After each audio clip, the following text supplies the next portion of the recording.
kiring.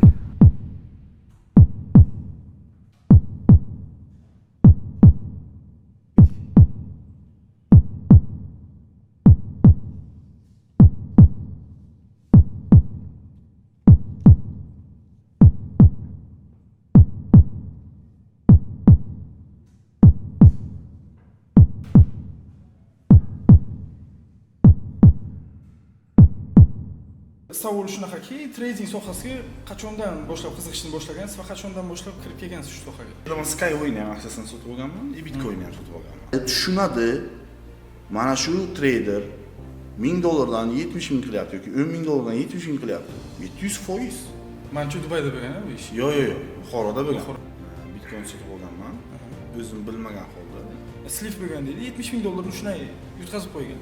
Endi yutqazib qo'yganmi, slif bo'lganmi? O'shandan keyin o'zini o'sib qo'ydi. Aytmoqchi bo'lgan narsam, kriptovalyuta umuman trading sohasida qanaqadir aniq bir fatvo bormi? Bu bilan qilinadigan muomalaga emas, o'ziga. Borib taqalsa, u harommi, halolmi degan narsaga ma'lum. Ya'ni ilmsiz xalqni shubha bilan qarasa ham uni aldash oson. Savdo qilyapsiz-ku, ular sizni avtomatik statistikangizni ko'radi. Qanday risk qilyapsiz, qanday amal qilyapsiz. Rostdan ham siz tizimli savdo bilan ishlatganingizda sizni pulingiz ularga nevigidan o'zini kissasidan berishi. O'sha chala treyderlar, hype qilib biladigan treyderlar yo'llashni boshlashdi. Qanaqa yo'llashdi? Ular aytishki, biz sizga programma-ku. Biz sizga любой shotni qilib ko'rsatib beramiz. Signal kanalimga kirishing uchun birinchi mana shu brokerlar ro'yxatidan o'tishing kerak deydi. Ya'ni biz shuna narsani chiqib aytganmizki, ya'ni soha aslida yomon emas. Sizlarning sohadagi yondashuvingizlar xato. Buni 50 yurgan shu paytgacha. Misol uchun yoshlarni o'zidan ishladigan bo'lsangiz, misol uchun trading haqida yoki ko'pchilik yoki minusga qarab ketib qolgan yoki ko'pchilik aytaylik bunga qimor sifatida qaraydi. Uni tushunganman, bu texnologik inqilob. Avvalambor assalomu alaykum. Xalqqa ko'rsatuvni birinchi soni. Mehmonimiz ham juda ham maxsus, ko'pchilik biladigan. Instagram olamida Abdurahmon Kripto, o'zlarining ismlari Abdurahmon Ruhlayev shunaqa. Xo'p, bugungi kunda ko'pchilik yoshlarimizga qiziq bo'lgan savollarimiz juda ham ko'p. Ya'ni yoshlardan kelib tushgan savollar yoki umuman shu sohaga qiziqadigan odamlarimizdan ham kelib tushgan savollarimiz bor. Xohlardiki, shunga birma-bir to'liq javob berib o'tishingizni. Xo'p, birinchi navbatda esimda ancha yil oldin trenirovka qilib yurgan vaqtlaringizda sizda trading degan plan bo'lmagan menimcha. Bo'lgan. O'sha vaqtda esimda işte UFC'ga chiqishlik, shunaqa narsalarda ko'proq harakat bo'lgan. Chunki zalda boks vaqtlarida trenirovka qilib yurgan vaqtlarimizda Shvetsiyaga ketishlik planlari, shunaqa narsalar. Endi gaplashganimizda shu narsalar esimda qolgan. Savol shunaqaki, trading sohasiga qachondan boshlab qiziqishni boshlagansiz va qachondan boshlab kirib kelgansiz shu sohaga? Juda ko'p joyda aytganman. 2017-yil Bitcoin sotib olganman. O'zim bilmagan holda, Ganoshfo degan shunaqa joylar bor edi. O'sha yerda men taklif qilishgan juda ham ko'p borganman. O'sha yerda juda ham ko'p odam o'sha gapirib o'tirganda Bitcoin haqida gapirgan. Va qiziqqanman shu narsaga. O'sha yerda to'ka faqat Bitcoin, u yerda Skyway degan proyekt bo'yicha gaplashishgan, to есть aksiyalar sotib olish boshqa. O'sha yerda men Skyway ham aksiyasini sotib olganman, Bitcoin ham sotib olganman. Manchu Dubayda bo'lgan bu ish. Yo'q, Buxoroda bo'lgan. Buxoroda bitta opa bor edilar, o'sha kishi taklif qilganda, o'sha kishini pulni berganmiz. O'zim даже olmaganman. Men ishonganman-da, что. Shundan keyin bu narsa boshlanib ketgan, 1 yildan keyin o'sha aytibdilar, kelib pulingizni olib keting. Men ketyapman Germaniya. Shundan keyin boshlanib ketgan, ko'rganman u juda ham katta o'sish bergan, men u yerda ishlab yuribman. Bu yerda bu o'sib ketyapti. O'sha vaqtlar akam bor edi meni. Amakimning o'g'illari. Hozir Amerikada, o'sha vaqt Amerikada edilar. O'sha kishiga aytdim, bu narsa puzer, bu narsa bo'lmaydi, boshqa dedi. Fake deb, Da, orqasida qanaqadir fundamental narsa yo'q deb aytishdi. Meni yo'naltirishdi tradingga.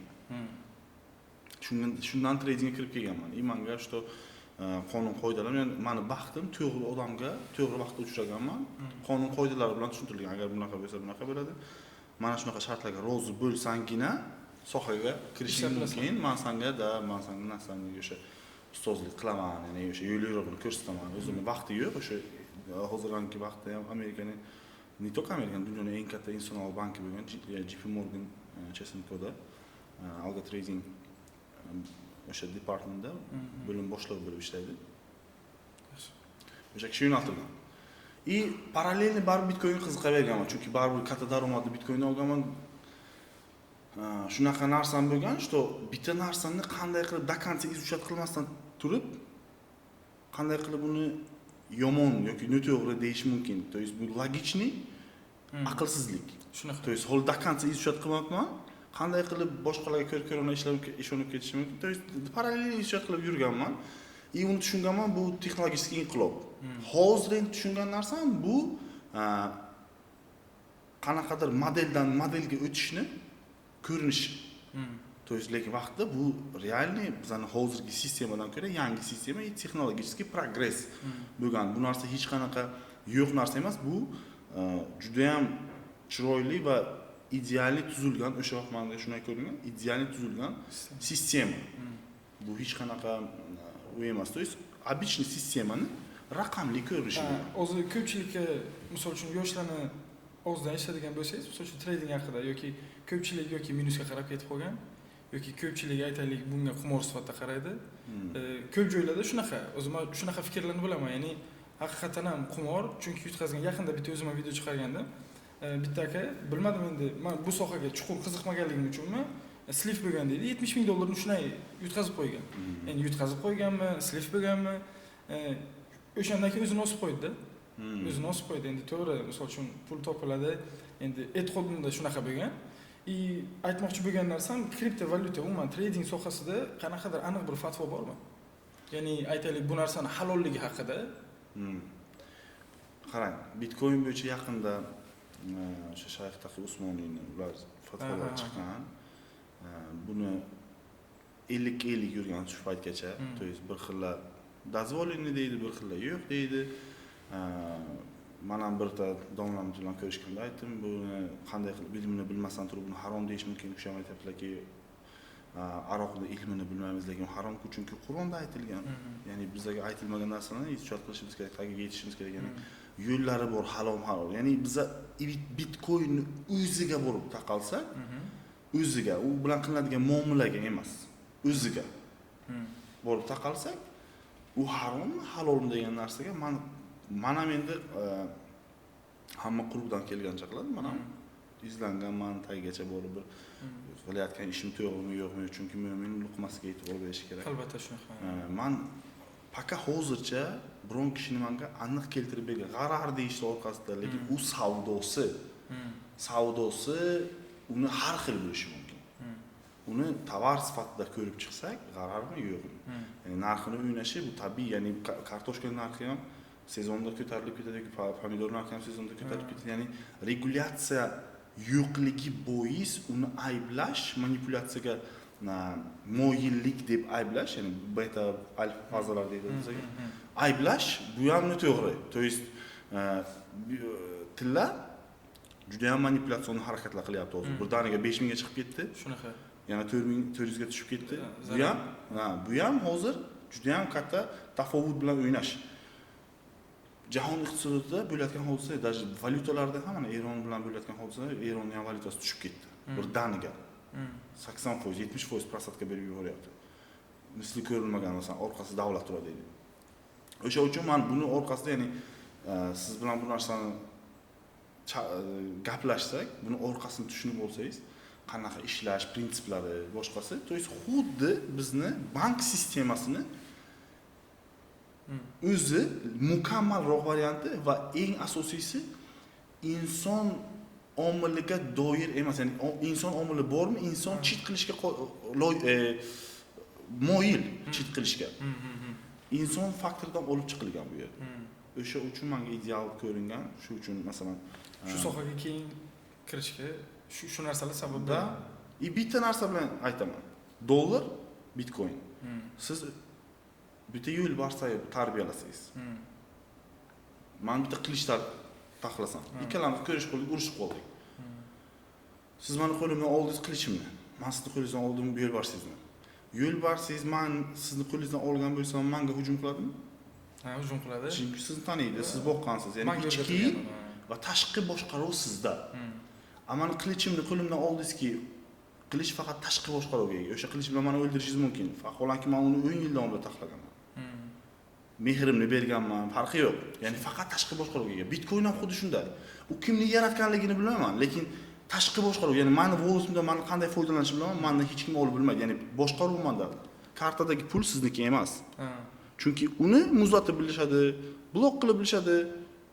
Ya'ni sizniki emas bo'lgan narsa, boshqaruv sizda emas bo'lgan narsa, ya'ni ishlatish uchun berilgan narsa, boshqaruv to'liq sizda bo'lmagan narsa sizniki emas. O'sha uchun meniki Bitcoin, Monero, Zcash bu biladiganlar meniki bo'ladi. Meni boshqaruvimda. Menga farqi yo'q kim ishlab chiqardi uni, nima qildi, nima qo'ydi.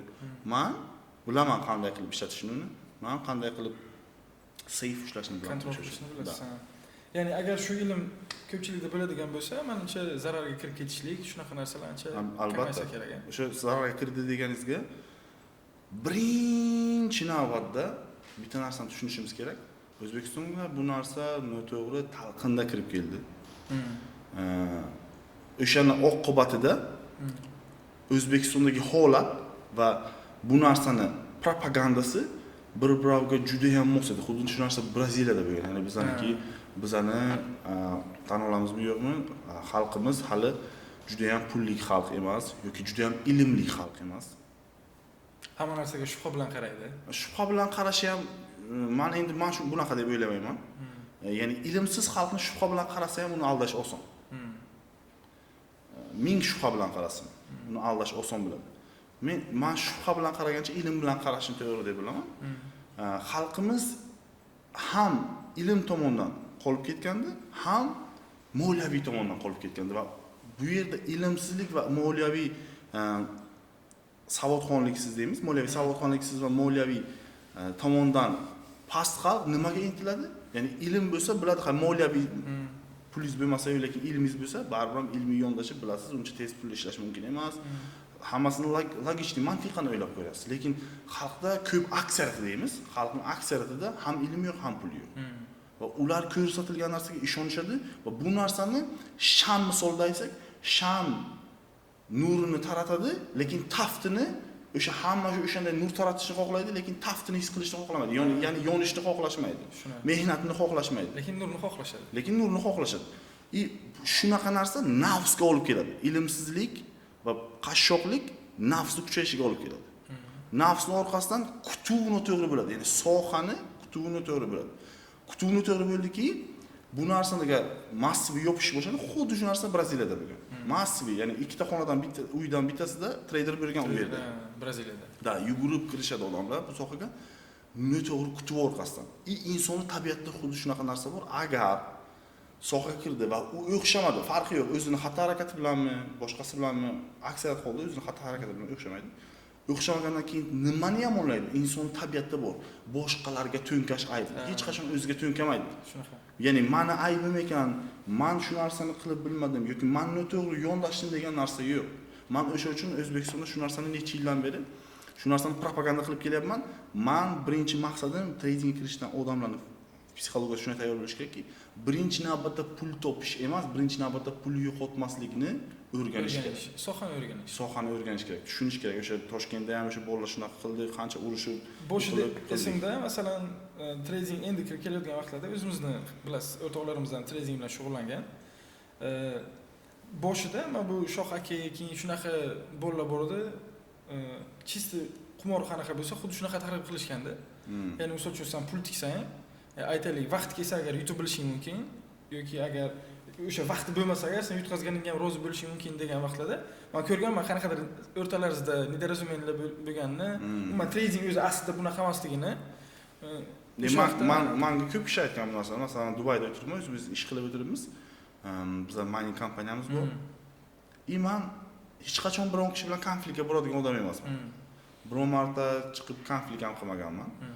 Lekin soham bo'lgan uchun tasavvur qiling, siz men vrach. Siz bir kishiga noto'g'ri dori sotyapsiz, uni ustidan pul ishlayapsiz. Agar men indamasam, men ham sherik bo'laman bu narsaga. Xuddi shunaqa. Men ham keyin chiqib gapirdim. Endi u aytishyapti, bu yoqdan bu kim, bu yog'i bu yoq, bu yoq. Men aytdim, menga farqi yo'q, men haq. Bitta jon, bitta qon ketsa ketar, lekin haqni aytish kerak yoki men ham sherik bo'laman. Chiqib aytdim, bo'lgancha bo'ldi. ko'rsatilib, hammasi po faktu keltirib berildi. Nima demoqchiman? Ya'ni shunaqa talqin qilindi. Buni orqasida juda ham katta playerlar, ya'ni igroklar bor edi. Ya'ni broker ya'ni tushunib olish kerak bizning xalqimiz. Brokerlar ikki turga bo'linadi. Ya'ni bu savdo jarayonini amalga oshirishga yordam beradigan brokerlar ikki turga bo'linadi. Realniy broker deymiz, A-book, B-book deydi. Realniy broker deymiz va biladi-ku shu narsani, xalq qanaqaligini. Shunga yondashgan offshore brokerlar. Ya'ni bitta broker kompaniya O'zbekiston uchun offshore davlatdan shot ochishi mumkin. Va biladi bu yerda haqiqatan ham trader yo'q, bu yerda gamblerlar bor. Va ludomanlar bor. Bularni ham pulni olish kerak. Bular qanday ishlaydi? Masalan, siz haqiqiy trader bo'lsangiz, men sizga ichkarisini tushuntiraman. Gibrid trading, gibrid brokerlar ichkarida tushasiz-ku, savdo qilyapsiz-ku, ular sizni avtomatik statistikaingizni ko'radi, qanday risk qilyapsiz, qanday amal qilyapsiz. Rostdan ham siz tizimli savdo bilan ishlayotgan bo'lsangiz, sizni pulingiz ularga nevigitni o'zini kissasidan berishi, u sizni olib bozorga, haqiqiy bozorga chiqaradi va o'rtadan komissiyasini oladi xolos. Realniy bozorda siz pulingizni yo'qotsangiz, bozorga ketadi. Pul topsangiz, bozor sizga beradi, sizga tushadi. Ya'ni connection o'sha bog'liqlik qilishadi. Endi oson tilda tushundim. Agar siz pulingizni gamblingda qilib, hammasini $100 tiqyapsiz, unaqa traderlarni ko'radi-ku ular avtomatik bu traderlarni o'zini shotiga oladi. Chunki bozorga chiqarsa hamma pulini chiqib ketadi-ku. Bozorga chiqib. Выгодно. 10 kishidan 9 kishi yo'qotadi. $100 dan bir kishi $100 yutib unga berishadi. Ya'ni bu ularga выгодно, ularni realniy bozorga chiqarmasdan shu yerda ushlab o'tirib, o'zlarini brokerskiy kompaniyalarda ushlab o'tirib, pulni olishi.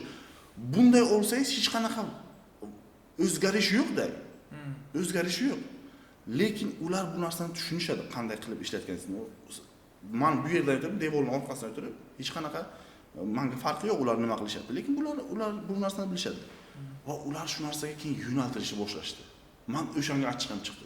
Yo'naltirish boshlashdi, ya'ni brokerlar olib traderlarni yo'llashni boshladi. Chala traderlar, hype qilib biladigan traderlarni yo'llashni boshlashdi. Yo'llash qanaqa yo'llashdi? Ular aytishki, biz sizga programma-ku. Biz sizga любой shotni qilib ko'rsatib beramiz. Любой aytganingizni qilib ko'rsatib beramiz. Siz jar uring $100 dan, $500 dan, $1000 qildim, $5000 qildim, $3000 dan, $30000, $300,000, $1 million qildim deb baqiringlar deyapti. Vaholanki agar siz marketing tushunasiz, ya'ni qaysi auditoriyaga yo'nalsangiz, o'sha auditoriya sizni topib oladi. Levelda bor hammaning odamlar. Qashshoq xalqqa bu narsa yetib boradi va ular ko'proq pul ishlash uchun $100 topsa ham keltirib tiqadi va vaholanki o'sha $100 dan $200 qilsa ham qanoat qilmaydi, chunki uni gurusi, ya'ni ustozi $10,000 qilyapti, $100,000 qilyapti. U vaholanki riskni ko'tarib borish orqasidan bu azart bo'ladi va ular pulni absolyut 99% holatda yo'qotishadi. Va bunga brokerga bundan foyda. Risk management nol. Mana shundan foyda prosta kachat qilishyapti va bu yerda traderlarga yordam berishyapti. Davay qilinglar shu narsani, bizga azartliklarni topib kelinglar. Bizga nima uchun chiqishmaydi? Menga nima uchun chiqishadi? Men sistematik targovlarni g'ayrat qilaman-ku. Tasavvur qiling, siz brokersiz, siz million topyapsiz-a? Lekin swapda, ya'ni komissiyadan realniy bozorga chiqarsangiz, obычный traderlardan $1000 dan masalan kamgina foiz olyapsiz-ku. Siz уже nafs sakalab o'tgan. Невыгодно bu narsa. Qanoat qilmaydi odam. Qanoat qilmaydi. То есть o'sha uchun tizimli savdo qiladigan, ya'ni ular aytishadi, masalan, brokerlar nomini aytib o'tmayman, menga chiqishgan $200,000 beramiz, shuni pullaringni o'zing ishlat deyman. Ya'ni ular chiqishadi, ana shu narsaga targ'ib qilib, men chiqib urushni boshladim hammasini, ularni realniy tushdi. Realniy menga shunaqa narsalar kelgan, men chiqib polностью bitta udar berganda u yil juda ham savdolar tushib ketdi bularni, polностью. Ular chiqib menga takliflar berishadi, men rad qilyapman. Ya'ni xalq shu narsaga o'zi xohish qilyapti-ku deyapti. Men aytaman, yo'q, sizlar da'vat qilyapsizlar. Da'vatni ko'rsatmayapsizlar, da'vat tarafini ko'rsatmayapsizlar. Koridor ochib bergansizlar, o'sha koridor. Vrodi xato, vrodi siz o'zingiz yetalayapsiz shu jarlikka, lekin men hech narsa qilmayapman deyapti bular. Ko'rmayapti-ku, insonlar ko'rmayapti shu narsani. Biz shu narsani chiqib aytganmizki, ya'ni soha aslida yomon emas. Sizlarning sohadagi yondashuvingizlar xato. Biladi, tushunadi. Mana shu trader $1000 dan $70,000 qilyapti yoki $10,000 dan $70,000 qilyapti. 700%. Nima uchun $70,000 ni 70% qilib yana $490,000 qilmaydi? $490,000 nima uchun million qilmaydi? u bir oyda keling, bir yilda nima uchun milliarder emas? Nima uchun milliarder emas? Maksimum bo'lsa bitta men uyalaman-da, treyderlar qiladigan ishlarga. Bitta mashina oladi, chiqib Hype uchun. garajimizga bitta mashina qo'shildi. U yodda bu, u yod. Men o'zimga bu narsani ep ko'rmayman. Qanday qilib chiqib tabriklasangiz bo'ladi. Men bitta mashina oldim. 18 yoshimda. Da. Bitta narsa bilan odamlar ajratib bilmaydi bu narsani. Ular shunday qilmayapti-ku. Real treyderlar ko'zini tagida, Wall Streetda bor, boshqa joyda bor. Ochib, ChatGPTdan xachabi bitta so'rasa, searching ability, ya'ni qobiliyati yo'q bir odamlarniki professional trader necha foiz ishlashi mumkin, godovoy, maksimum, minimum deb so'ramaydi. Kvartalniy отчёtlar qanaqa bo'ladi deb so'ramaydi. Va ular bilan o'zbek treyderlarini birlashtirsa, o'zbeklar вообще bilmayman, u mirovoydan ham katta bo'lishi kerak bunaqa protsentlarni ishlayotgani uchun. Shunaqa eng boy davlat bo'lishi kerak. Da, protsentlar milliard pul bo'lishi kerak, lekin yaqiniga borib bilmaydi o'sha treyderlarni. Yaqiniga borib. Men akam bilan gaplashaman, akam endi 15 yildan beri Amerikada. U tushunmaydi bu yoqdagi sistemani. Bu skam deydi, yolg'on bu. Buni Amerikada qilib bilmasa, u yerda SEC bor. Kontrol bor, regulyatsiya bor. Bu yerda yo'q, chunki brokerlar regulyatsiyasi yo'qligi uchun olib offshore shotlarda o'tkazadi. Agar o'zini shotida ishlatsa, agar uni tekshirgan vaqt odamlarni aldayotganini bilishadi. Qo'yishmaydi, o'sha uchun offshore o'tkazadi. Tekshirsin borib bo'yi ko'radi. Shunaqa signal kanallar ham ochilgan, ya'ni san deydi, signal kanallarga kirishing uchun birinchi mana shu brokerlar ro'yxatdan o'tishing kerak deydi. Ya'ni majburlaydi. Chunki biladi-ku, signal beradi, da, trader ishlayotganda foyda qilib ko'rsataveradi, lekin u stop loss bermaydi, setup bermaydi, to'g'ri narsani bermaydi. Ya'ni kirish chiqishi aniq bermaydi-ku. Secure system basta bu. 5 marta, 6 marta o'xshaydi-ku. Odamlar nafsini boshqara bilmaydi. Ko'proq bilishadi yoki yo'qotgandan keyin kattaroq bilishadi. Ular bu narsani prekrasni biladi.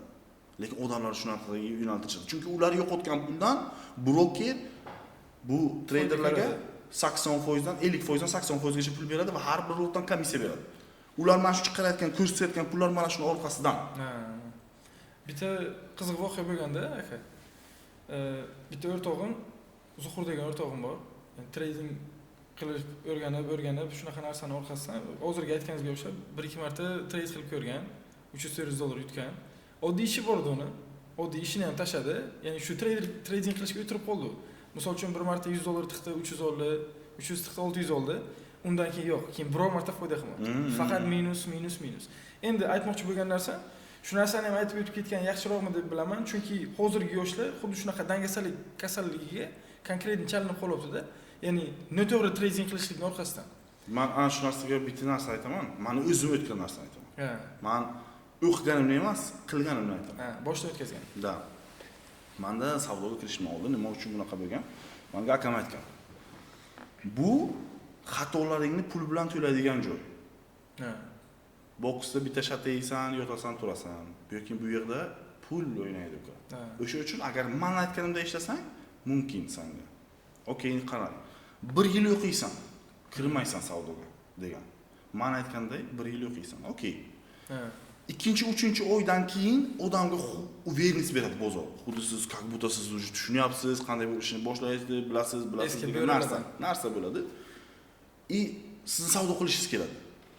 Mana shu narsaga qo'ymassiz ekan. 1 yildan keyin, keyin xatolar tushunib boraverasiz. 1 yildan keyin savdoga jarayoniga kirganda savdo qilyapman, riskni oshirishingiz keladi. Chunki 2 3 4 ta win pozitsiya sizga euforiya berib yuboradi. Hammasini to'g'ri topyapman. 1% emas, o'zim $100 emas, $500 ishlagan bo'lardim degan narsa keladi. Mana shu yerda, ya'ni emotsional kontrol bu yerda juda ham muhim. Va emotsional kontrol qilish uchun birinchi navbatda sistema kerak. Men birinchi marta O'zbekistonda bomb urib chiqqanman, jar urib chiqqanman. Strategiya urushlar bo'lgan. Bu meni strategiyam zo'r edi, bu meni strategiyam zo'r edi. Men aytib chiqqanman, strategiyanga tupurganim bor, menga sistema kerak. Sistema bo'lmasa sen boshqarib bilmaysan. Bitta xuddi pashshaga o'xshaysan. Pashsha borib o'yinaga o'zini urib o'tiradi, lekin orqaroq borsa-ga fortishkani ko'rib chiqib ketadi. O'sha pashshalarda borib o'tirasizlar, keyin o'lasizlar o'sha yoqda, o'yindan tagida. Tushunmayapsizlar deb bomb urib chiqqanman, jar urib chiqqanman. O'sha narsani tushuntirmoqchi bo'lganman. O'zim o'tgan shu narsadan. 1%. Akam aytadi. Menga 6 oylik statistika qilib ber. Sen ko'r, yo'ldan o'tib ko'r, keyin senga men $1 million beraman degan. 6 oy o'tdi, statistikam normalniy. 3%, 4%, 8% dan foyda qilganman. Bir oy bo'lgan 14% dan foyda qilganman. xuddi aytilganday savdo qilib. Stop loss oladigan treyderlarning boshida ko'p edi. Bir oyda savdo qilganman 17 tagacha masalan. Stop losslarim 6 ta 7 tagacha stop loss olardim. Bu normal holat derdi akam. Hozir masalan treyderlar aytadi-ku, slip bo'lish normal holat. Siz aytdingiz-ku, slip bo'lish normal holat. Men aytamanki, qanaqasiga bu tupizmni O'zbekistonga tiqishdi. Professional tradingda ular aytadiki, slip bo'lish bu normal holat. Tasavvur qiling, siz jangdasiz. Yaralanyapsiz, qilich urdi. Normal holatmi? Qon yo'qotyapsiz. Ya'ni 4-5 marta bo'lasiz-ku, siz o'lasiz bu yerda. Bu yerda ham slip bo'lish psixologический давление, pressure olib keladi sizga. Slip bo'lyapsiz, qo'rquv paydo bo'ladi. Sizga mo'tadillik kerak. Agar siz $100 dan $300 topyapsizmi, o'rtog'ingiz aytdi. U ham sizga давление beradi, euforiya beradi. Mo'tadillik bermaydi. Siz azart, euforiyaga kirib ketasiz. O'sha uchun aytardi akam, 1% kirasan. Bo'ldi. San protsentdan tashinaga e'tibor ber. Boshqasiga e'tibor berma. Pulga e'tibor berma. Amount важно emas. Ya'ni qancha puling borligi важно emas. Protsentga e'tibor berishing kerak. System. Okey deganman, kirganman. Aytayapman shu 4%, даже o'sha vaqt qancha foyda qilganim esimga emas, foizlar esimga. Shunaqa konsentratsiya foizlarga qaratilgan. Agar foizga qaratilsa, siz qancha amount boshqarayotganingiz farqi yo'q. Agar siz faqat pul bilan ishlagan bo'lsangiz $100 ishlayapti-ku bo'ladi. Uni qo'liga aytib $500,000 qo'ying, tamom u. O'sha qilgan narsasini qilib bilmaydi, chunki amount rol o'ynayapti-ku, unda давление paydo bo'ladi. Qo'rquv. Foizda hamma narsa bir xil. 1 million ham 100% deb bo'lasiz, 10 million ham 100% deb bo'lasiz kapitaldan. O'sha uchun biz shunaqa qilganmiz, menga aytgan 6 oydan keyin. Not bad, yomon emas natijalaring, lekin uka yana 6 oy chizamiz. Hayt endi aka mayli deyman, hay deyman. Jahlim chiqadi. Tayyorlandim shuncha, men shuncha qildim. 6 oydan keyin beraman degan shunga qarab planlar qilganman. Unay qilaman, mashinani olaman, yangilaman, unay qilaman. Keyin tushunib yetganman, bu narsalar meni foydamga ishlagan. To есть jilovlay olishni o'rganganman. O'sha 6 oy 1 yil ham o'tadi. Mana o'rtoqlarimda ham o'tgan, boshqasi ham o'tgan. Hammada o'sha vaqt o'tyapti. Lekin oxirida kim rezultat bilan chiqadi? O'sha narsani qilib bittasi 1 million, bittasi 1 million, 4 kishi, bitta trakchi $4 million kontrol qilganman keyin. $4 million boshqarganman. O'zimni pulimni qilganman, normal bo'lgan keyin уже tushunganman. Trading keyin bitta narsani yoshlar tushunishi kerak. Umuman yoshlar emas trading kiradigan odamlar. Trading sohasi. Trading bu sistemani o'zisiz. Ya'ni siz worker, ishchi bo'lasiz, siz sistemani o'zi bo'lasiz. Da yaxshi pul topish mumkin. Gap yo'q. Men aytayman, $250,000 topganman. Shunaqa bo'lgan. Уже hamma narsaga dostуп bor edi. Otam kirib kompyuterimni ko'rgan, faqat yo'qsan shuni tagida o'zi pulim mana ko'rsatyapman, ishonmagan otam bu narsaga. Ishonmagan. Men o'zimcha o'sha narsani dokazat qilaman otamga deb pul chiqarganman, nabez qilib berganman, xolodilnik qurib berganman, mashina olib berganman. Keyin dadam aytganki, "Yo'q-palki bu o'g'irlik qilyapti, bir hafta faqat eshikni kutadilarki, militsiya kelmaydimi-da." U kishi ko'rmagan-ku bu narsani. Bizda shunaqa ota-onalarda shunaqa narsa shakllangan. Da, bu normal holatda deyapman. Bu o'zimning pulim. Fiyatda masalan kontrolimda P2P'da $13,000-14,000 turibdi. Bu yerda $250,000, $60,000 pulim turibdi. Ishlab yuribman. Bu o'zimning percentage'im, o'zimning ishlab turgan halol pulim. Da, o'zimniki bu. Keyin bu narsadan keyin уже mining olgandim, miningga qiziqardim, уже bitcoinga qiziqib o'rganman постоянно. Bitcoin bilan ishlab yuribman, уже tushunaman. Полностью DeFi kirib keldi, u yerda ICO'lar boshlandi. Menimcha o'sha vaqt eng yaxshi momentlarda kirgandim. ICO, ya'ni DeFi kirib keldi, ya'ni markazlashmagan moliya tizimi kirib keldi blockchainga. Ya'ni smart kontraktlar boshlangandan keyin o'sha vaqt juda ham MonkeyX 40x berardi, Stephen boshqasi 40x, 50x u strashniy pullaydi. Chunki shunaqa boom, hozir open clock shunaqa boom bo'lyapti. Mana bitta o'rtog'im $5 million pul ishladi open clockdan. Agent card, ya'ni o'sha agentlar uchun bir-birovga kommunikatsiya qilish uchun payment infrastructure qurdik. $5 million ishladi masalan. Bir kunda. Da, chunki fizический agentlar viza bilan to'lov qilib bilmaydi. Chunki viza olish uchun, kart olish uchun KYC o'tish kerak. Agent KYC o'tib bilmaydi. Shunaqa narsalar captchadan o'tib bilmaydi, captchadan. U uchun hire human qildi, masalan, boshqa odamlarni agent hire qiladi. Jalb qiladi. O'sha bitta captchani yechgan uchun 30 sent beradi yoki $50 beradi yoki $1 beradi. Shunaqalar. То есть bu yerda уже qaynaydi. Любой joyda bum bo'lyaptimi, u yerda katta potok pul kirib keladi. Kim ideyani birinchi vnidat qilib bilsa o'sha sistemaga, o'sha pulni oladi. Bugungi kunda media olami shunday darajada jirkanchliklarga to'lib ketdiki, yoshlarimiz va xalqimiz ziyolilar qatlami va fahsh va bachkanaliklarni olib chiqadigan blogerlarni ajrata olishmayapti. Bizning ham Xalqqa podkastimizdan asosiy maqsadimiz shuki, biz xalqimizga asli ziyolilar qatlami qanday bo'lishligi kerak va ularni biz qayerdan ajratib olishligimiz haqida batafsil tushuntirib o'tamiz. Bizning maqsadimiz xalqimizga ziyo ulashish. Misol uchun aytaylik, siz bitta tovarni 10 ming so'm deb ushlab turaversangiz agar, ya'ni ketmasligiga risk yuqori bo'ladi. Agarda 2 ming qilib qo'yadigan bo'lsangiz, ya'ni risk kamayadi. Siz shundan ko'proq sotib, ko'proq foyda olishingiz mumkin. Risk tushdimi, katta amountni endi odamlar aytadi. Qanday qilib katta pul topaman? Katta puldan pul hamma yoqda to'la. Hamma yoq pul. Bitta narsani tushunish kerak, masalan, Buxoro. Siz masalan, o'quv markaz ochdingiz. Capacity bor. O'sha capacity-ni qayerdan olasiz? Buxoroning aholisidan, 400 mingtadan masalan konversiya qilasiz, boshqa qilasiz, aniq bilasiz qancha maksimum kelishi mumkin. O'sha maksimum keladiganlar keyin bozor igroklariga bo'lib chiqasiz. Ya'ni bozor to'yinganmi, yo'qmi aniqlaysiz. Ya'ni siz Buxoroning bozoriga qaramsiz. Именно shu заведение Buxoroning bozoriga qaram bo'ladi. Lekin trading qaram emas, bu global market. Bu yerda bozor katta, hajm katta. Bu yerda scale qilish oson. Odamlar tushunmaydi. Qayerdan pul olaman? San birinchi tayyor bo'l, ikkita holat bilan tushunaman, o'zini tiliga tushuntiraman. Restoran ochdim. Umuman nolman. Hayotimda restoranni bilmayman. Mana bu kelib menga ta'rifladi masalan, restoran zo'r, xinkalik qilamiz, boshqa qilamiz.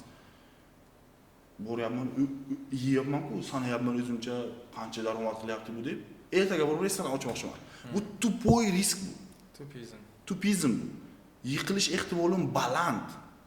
Boraman dadamga aytaman-ku, dadam agar haqiqiy to'g'ri investor bo'lsa, o'zimga o'xshagan bo'lsa beraveradi. O'zimga o'xshamagan to'g'ri qilib ko'rgan, hayotda past-balandni ko'rgan biznesmen bo'lsa, ahmoqmisan deydi. Men senga pul bermayman deydi. Endi ikkinchisi, men ishladim 2 yil davomida, menejer bo'ldim, ofitsiant bo'ldim, hammasini qildim restoranda. Keyin aytdimki, o'zimning planimni chizdim. Bir restoran qurish uchun. Lokatsiya topdim, boshqa qildim. Plan qilib 2 yil davomida ham ishladim. O'sha tajribani qurib bordim keyin. Keyin ochdim restoranni dadamdan olib, o'zim qilib ochdim. Sababi qilindi, ochildi. Lekin mana bu yerda ham risk bor. U hech kim garantiya bermaydi uni yurib ketishiga. Lekin risk shkala pastga tushirildi o'sha. Risk shkala pastga tushdi. Birinchisidagi risk o'ta baland edi. Ikkinchisidagi risk o'sha siz bilasiz qayerga qarab ketyapsiz, nima qilyapsiz. O'shanga qarab boshlayapsiz. Endi biznesim yurdi. Zo'r bo'ldi. Ochildim, katta bo'ldim, zo'r bo'ldim. Va men o'tirdim, aytdimki, bitta davraga o'tirdim, aytdimki, men restoranimni 3 ta filial ochmoqchiman. Ko'rishyapti, gavjum yo'q. Ishoning ustingizga urush bo'ladi. Men biznesga pul tikaman, Chunki haq rostdan ham aniq puldan hech kimni quruq qolish kelmaydi. Ya'ni odamlar tushunmaydiki, dump money, ya'ni qancha pul ko'p, odamlar tushunmaydi. U uchun tayyor bo'lish kerak. Ular sizlarga pul yo'q, chunki sizlarda to'g'ri davriya, strategiya yo'q. Bizlarga masalan men o'tiraman, kecha kelyapti, $2 million pulimni oling, boshqaruvga deyapti. 2 million. Men aytaman, olmayman. Chunki men investorga qarayman, uni kutuvlari qanaqa. U tushunadimi tradingni? Tushunmaydi. Menga problema qilib, mana har kun bezovta qilib menga 2 million bir zada shunaqa $2 million bor, u silishkim o'zini Elon Musk deb o'ylab yuborib keladi masalan. U hech narsa emas, masalan, bir xillari keladi, aytamanki, 8% ga tayyormisan yoki 10% ga, 4% ga, inakda protsentga tayyormisan? Yo'q. Chunki ularni kutuvi boshqa. Aka shuni 10 million qilaylik bir yilga. Men aytamanki, nima deb o'ylayapsan bu yerni? Print biza FRSmi sanga? Pulingni ko'paytirib beramiz. Biz shunaqa joylari borda, odamlar o'sha uchun aytamanki, investitsiya olayotganda treyderlar bitta narsaga e'tibor berish kerak, o'zi ham yolg'onchi bo'lmasligi kerak. Investorda ham хотя бы tushuncha bo'lish kerak. Bu treyderda ham tushuncha bo'lish kerak. Treyder bilan investor kelishuvda, men inside bo'lib o'taman. Tushunish kerak treyderlar. Olyapmanmi kapital? 50 ga 50 deb bo'ladi bular. Ahmoqlik bu. Bu qanaqa 50 ga 50? Yo foyda qilasan, yo qilmaysan. Da. aytishadi. Masalan, siz menga 100 ming dollar bersangiz, aytamanki, agar yo'qotib qo'ysam pulingizni, 50 ming dollaringizni qaytarib beraman. 50 ming dollar investor o'ylaydiki, men 50% yo'qotyapman deydi. Yo'q. Sen 100% yo'qotyapsan. Qanday? Chunki sen 50 ming dollarni qaytib 100 ming dollar qilish uchun 100% ko'tarishing kerak. Ha, 100%. 100% qaytib joyiga qo'yishing kerak. Okey. Qanday kelishaman? Traderga birinchi navbatda kelishadigan общий просадка degan, ya'ni 100 ming dollardan qancha maksimum san yo'qotishing mumkin. Maksimum sani просадкаң qancha? 10% maksimum. 8% maksimum masalan.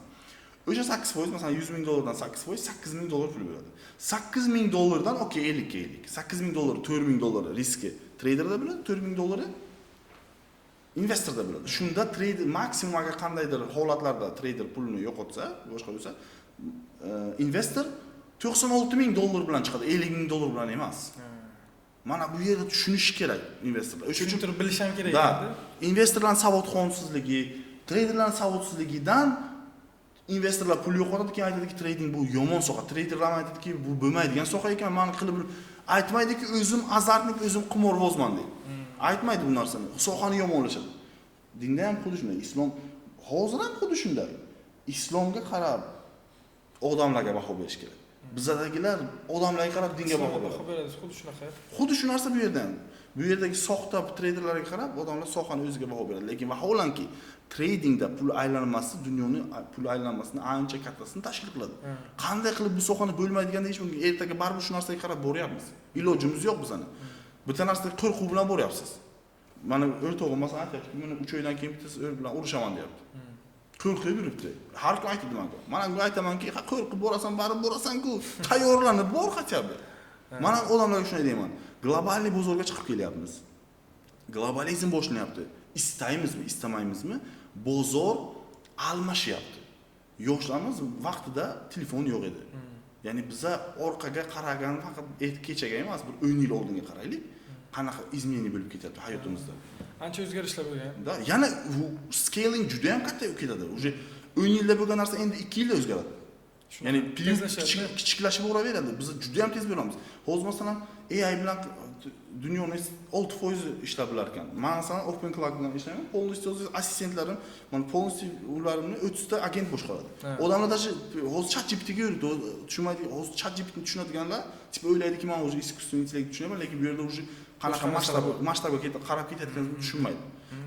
O'sha agentlar bir-birini hayr qilyapti, ya'ni bir-birini ishiga olyapti. Agent, sun'iy intellekt agenti borib sizni agentingizni ishiga oladi va pul to'laydi. Sun'iy intellekt agentiga aytishingiz mumkinki, siz ham borib o'zingni hostingingni pulini ishlab, bo'lmasa seni o'chirib qo'yaman desa, u borib harakat qilyapti. Men sen copywriter bo'laman, meni ishga olyapti, tweet qo'yapti, boshqa qilyapti, o'zini sotyapti, o'zini xizmatini. Shunaqa darajaga kelyapmiz. Ya'ni human aqli bilan, ya'ni insonlar aqli bilan qiladigan narsalarni AI egallashi aniq. 100%. 100%. Bu narsadan qochib ketib bilmaymiz. Xuddi shunaqa. Qochib ketib bilmaymiz. O'sha uchun men aytamanki odamlarga, bu harom, bu narsa ilmini o'rganinglar, hatto urushni o'rgan. Urush uchun emas, biron kishiga zarar berish uchun emas, o'zingni himoyalash uchun. Himoya qilish uchun ilmini o'rgan, bu bo'lmaydi, boshqa kommentariyaga ilm o'manda islomdan dars beradi bular, o'zini kirsangiz masalan islomdan dars beradi yo'qmi?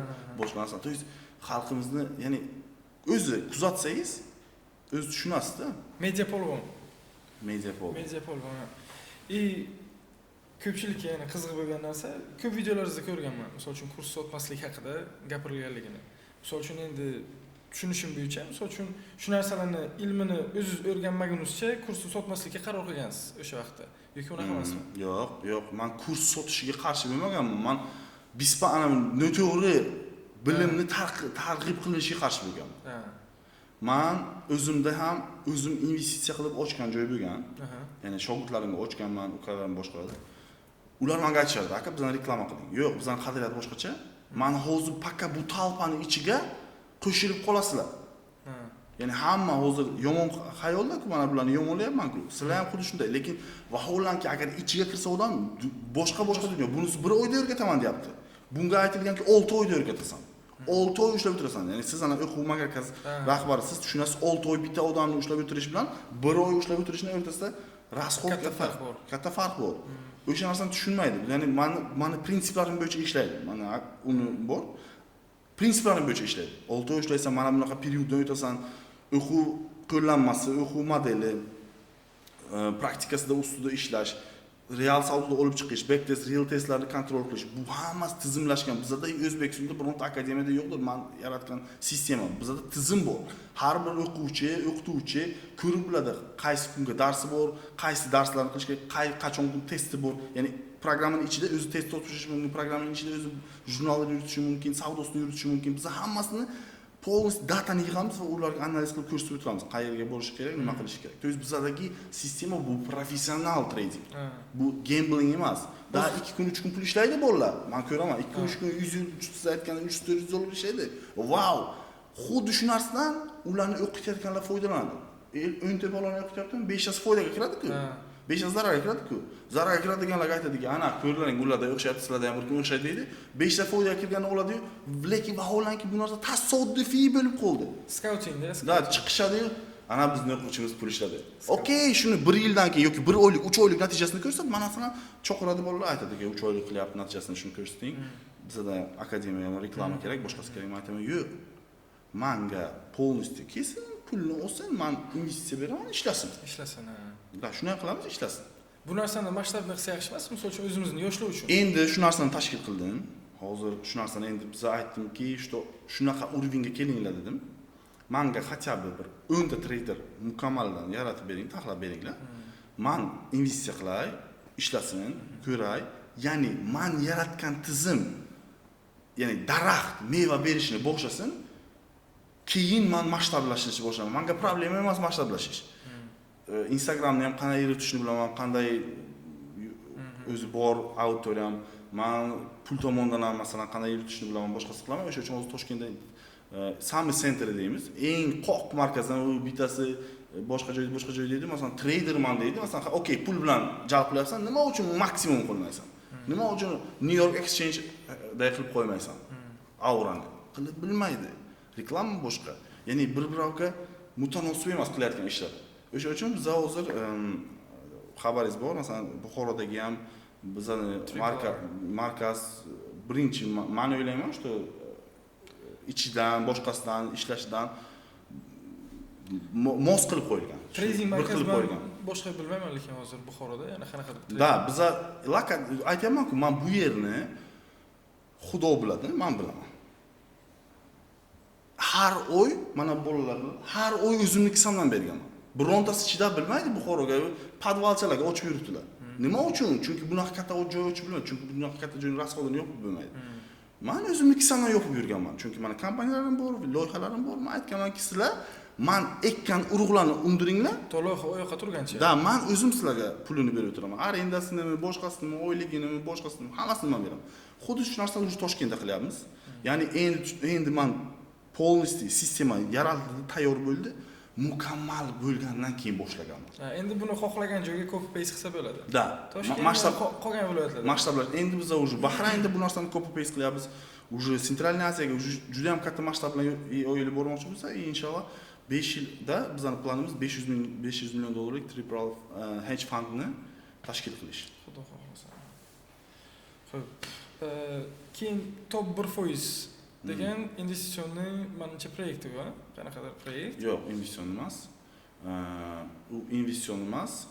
U yerda asosan tushunib yetganman, hozir biznesni odamlar model o'zgardi.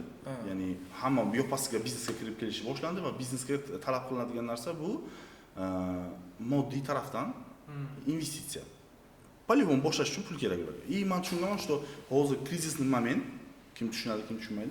Krizisniy moment.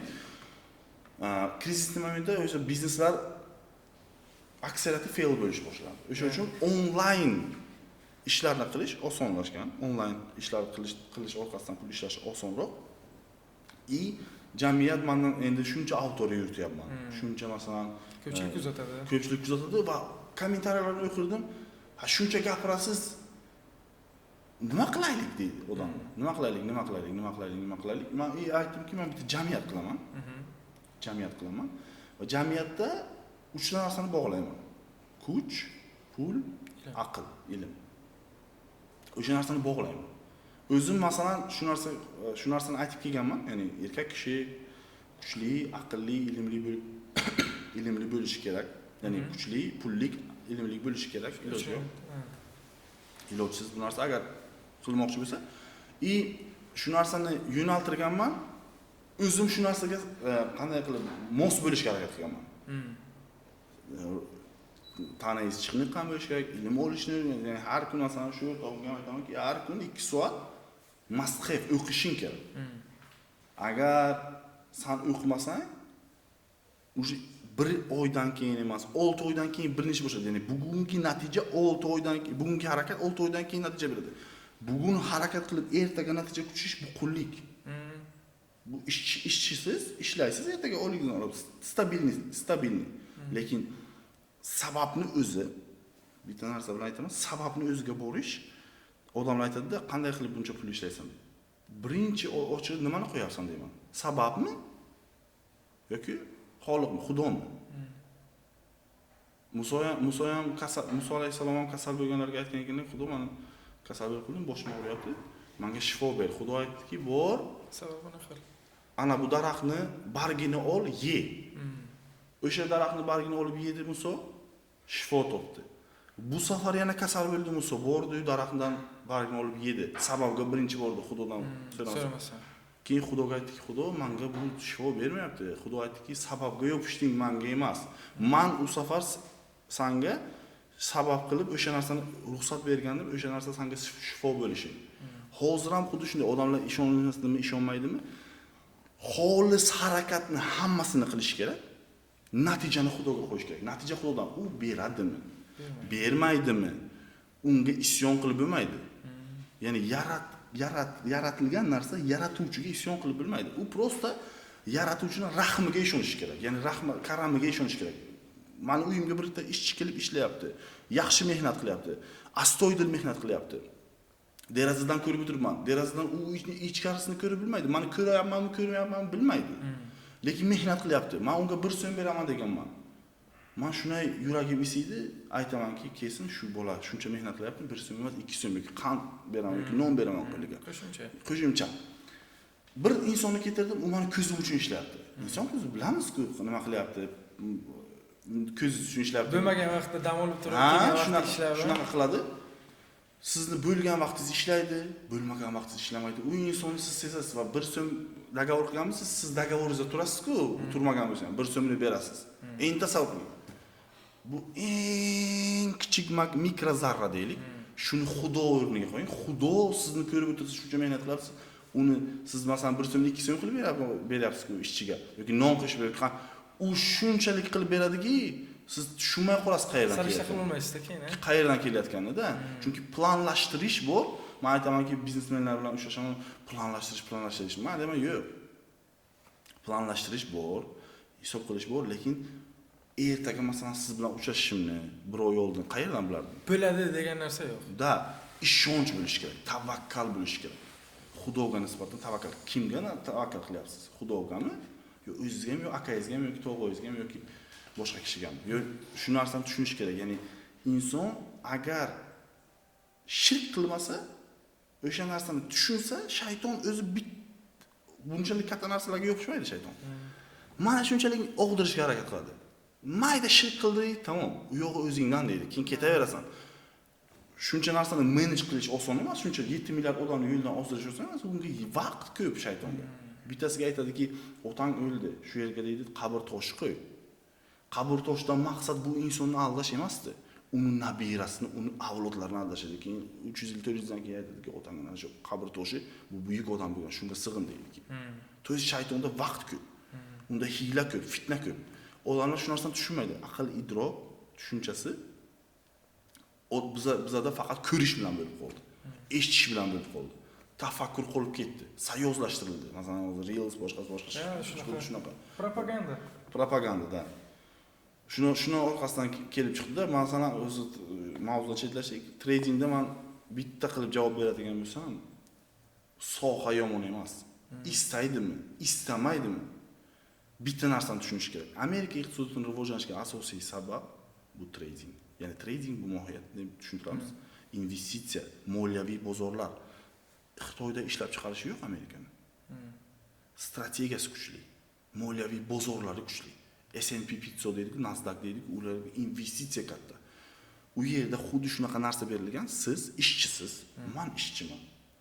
Bizda pensioniy fond deyiladi, o'sha narsa bor.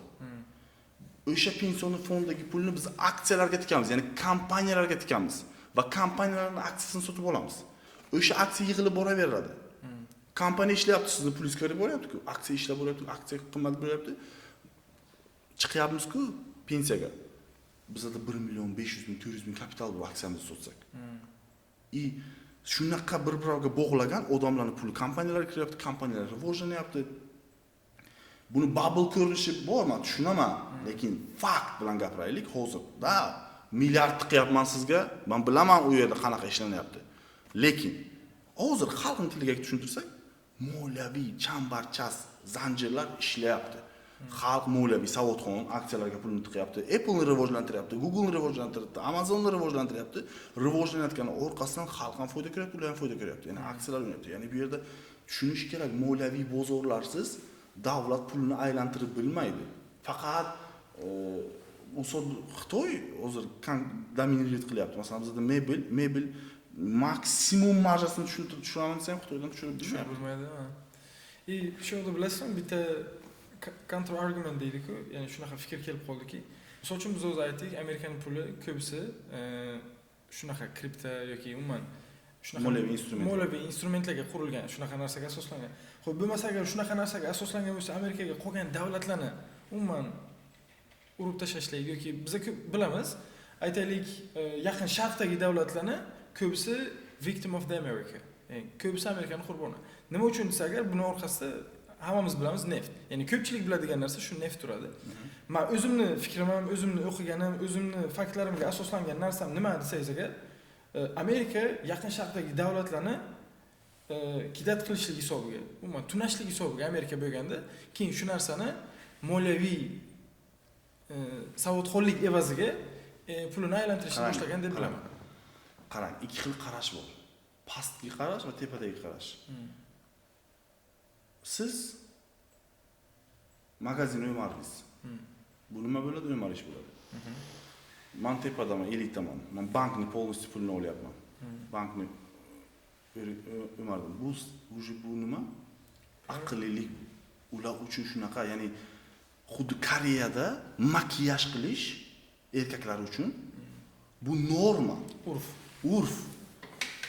Ularga bu narsani bizda diki, ularga qabul qilingan. Elita bilan pastki qatlamni fikrlashi xuddi dehqon bilan shahardagi odamning fikrlashi bilan bir xil, yer haqida tushunchasi. Ya'ni bizda tushunishimiz kerak. Odamlar ko'p o'ylaydiki, tepadagi odamlar ahmoq. Hozir ahmoq deydi hamma. Tepadagilar ahmoq, lekin fakt bilan obyektivni qarasak, 7 dan 8 gacha yoki ertalab 8:30 dan 9 gacha ishlashingni kim kontrol qilyapti? Maktabga borishingni kim kontrol qilyapti? Yo'llaringda qanday yurishingni, shtraf to'lashingni, nima qilishlaringni, hayotingni kim kontrol qilyapti? Yana o'shalar ahmoqmi yoki san ahmoqmi? Bu bir. Kontrol qilishga qo'yib bergan odam ahmoq. Da. Amerika Saudiyadan neftni qanday oldi? Chiqarib berishlik evaziga. Ilm bilan, men shunday deyman. Ya'ni aqlan agar ular poydevor, endi men bunaqa narsalarni aytishim qanaqa darajada aqlan poydevorga yopishmadi, ular tushunmay qoldi. Tilladan chiqish, neftga, petrodollarga kirish, o'sha o'shani ideyasi u tushundi. Sanoatda eng ko'p ishlatiladigan, aslida bozorda yoki davlatlarga eng ko'p kerak bo'ladigan va kelajakda eng ko'p kerak bo'ladigan bu neft edi. Neftni qanday qilib olish yo'llari sxema. O'sha vaqtda davlatlar faqat tillaga yopishdi. Faqat tilla, lekin asosiy mexanizmni yuritadigan yurak, ya'ni tilla bu storage of value, ya'ni ushlab turib ko'paytirilgan. Ya'ni neft bu sanoatni yuritadigan narsa. Black diamond. Da, black diamond. Tilladan ko'ra neft ko'proq kerak. Shu narsani tushundi ular, shu narsani strategiya qildi. Biz ham hozir strategiya qilib bilamizmi? Da. Bizda bitta narsada ular bir qo'lini omin qilib Xudodan so'rab bilmaydigan odam. Chunki Xudo faqatgina musulmonga emas, kofirga ham beraveradi. Nima uchun? Odamlar shuni aytadi. nasib qilgan. Okey, nasib qilgan. Gap yo'q. Sabab nima uchun qo'yildi? Sababini qilgan. Da, sababini qilgan. Nima uchun ularning kompaniyalari rivojlandi? Nima uchun ular kasb qiladi? Nima uchun shu narsalarni chiqardi? Ular chiqardi, bizda emas. Nima uchun bizlar chiqarmadik? Chunki biz to'xtadik. Tushunishimiz kerak, ilm bitta joyda turmaydi. Beshikdan qabrgacha ilm izla deb nima uchun aytilgan? Chunki ilm to'xtamaydi. Biza men odamlarga aytaman, senga Xudo berdi. Okey, lekin men mehnatimni men Dubayga borib o'zimdan o'zim qilib tashamayman-ku. Da Xudo berdi, lekin sababini qilmasdan qanday qilib uyda yotsang, ingliz tilini qanday qilib o'rganib qolasan? Yoki uyda yotsang kachoq bo'lib qolmaysan-ku o'zingdan o'zing. Bitta ajoyib voqea bo'lgan, ya'ni rivoyat deyiladi. Aytganingizga kechirasiz gapingizni oldim. Ya'ni sabab ma'nosida, ya'ni bir kishiga 30 ga kirib turib, bo'y bo'lishlik bashorat beriladi. Demak, bo'y bo'lar ekan. Demak, atrofidagi 4 ta qishloq ham eshitdi, shu odam bo'y bo'lar ekan, hamma shunga o'qot qilishlikka, imkon qadar shunga ko'proq vнимание qilishga harakat qildilar. 30 ga kirdi, bo'y bo'lmadi. O'rnidan turdi-da, o'sha qishloq la'natlashni boshladi. 30 ga kirgan bo'yligi yo'q, hech kimga manfaati tegmaydi, turdi ketdi. Yurdi, o'rmonda yurib ketaveradi. Bir chuqur bor, qaroqchilar taxlab, ustini barg bilan zo'r yopib qo'ygan. Chuqurga tushib ketdi. Chuqurga tushib ketgandan keyin chiqishga hattoki urinish ham bo'lmagan. Ya'ni qaroqchilar keladi, qaraydi, bir tambal odam, hech narsasi yo'q. Uni chuqurdan chiqarib olib ham, uni o'ldirishlikdan ham foyda yo'q, ya'ni qayerga yuborishadi. Ya'ni borgan vaqtda kichkina bir otxona, svet yoniq turibdi. Otxonada uxlab qoladi-da. Ertalab turadi, ketayotgan vaqtda qaroqchilarning boshqa bir turdagilari urib o'ldirib qo'yishadi. Endi u yoqda borgan arz qilyapti. Men 30 ga kirib bo'y bo'lishim kerak edi. Nima uchun men bo'y bo'lmadim? Ya'ni menga shunaqa bashorat berilgan edi deydi. Xo'p, shunaqa bashorat berilgan ekan, sen nima sabab qilding? Ya'ni bo'y bo'lish uchun. Keyin sen misol uchun 30 ga kirgan vaqtingda shu qishloqdan chiqib ketding, shu chuqurga tushding. Ozgina chiqish uchun harakat qilganingda, qo'ling bilan chiqishga harakat qilganingda tilla bordi. Kavlab chiqadigan joyingda. Bording otxonaga, hattoki bir tayinga samon tashab yotish ham yo'qmadi. Shu samonlarni olganingda tayda oltin bo'lgan edi. Shu narsalarni olsang, bo'yib ketishlik peshonangda bo'lgan, lekin faqat sabab qilinmagan. Ya'ni shunga o'xshagan, to'g'ri, birinchi navbatda sababini qilish kerak-da. Tavakkalni Allohga qo'yish kerak. Bugungi kunda bizdan Buxoriylar avlodining yetishib chiqmasligi va ularning hattoki qanday tarbiya olganligi haqida tushuncha ega bo'lmasdan turib, biz bunday avlodni tarbiyalay olmaymiz. O'zining farzandlarini Xolid ibn Valid yoki bo'lmasa Salohiddin Ayyubiylar kabi tarbiyalamoqchi bo'lgan otalarga biz Xolid ibn Valid Yengilmas qo'mondon kitobini tavsiya qilib qolgan bo'lardik. Zeroki bizning ham farzandlardan shunday qo'mondonlar chiqsa. Hozir 100 milliard sotsin aksiya qulaydi va uning puli 100 milliard bo'lib qolishi mumkin. 200 milliard bo'lib qolishi mumkin. Ya'ni cash bilan, naqd pul bilan aksiyani odamlar farq qilib, bular bu narsani bilishadi. Omma ko'pi nimani o'ylaydi, shu narsaga e'tibor berishadi. Bo'ldi deydi. Tamom.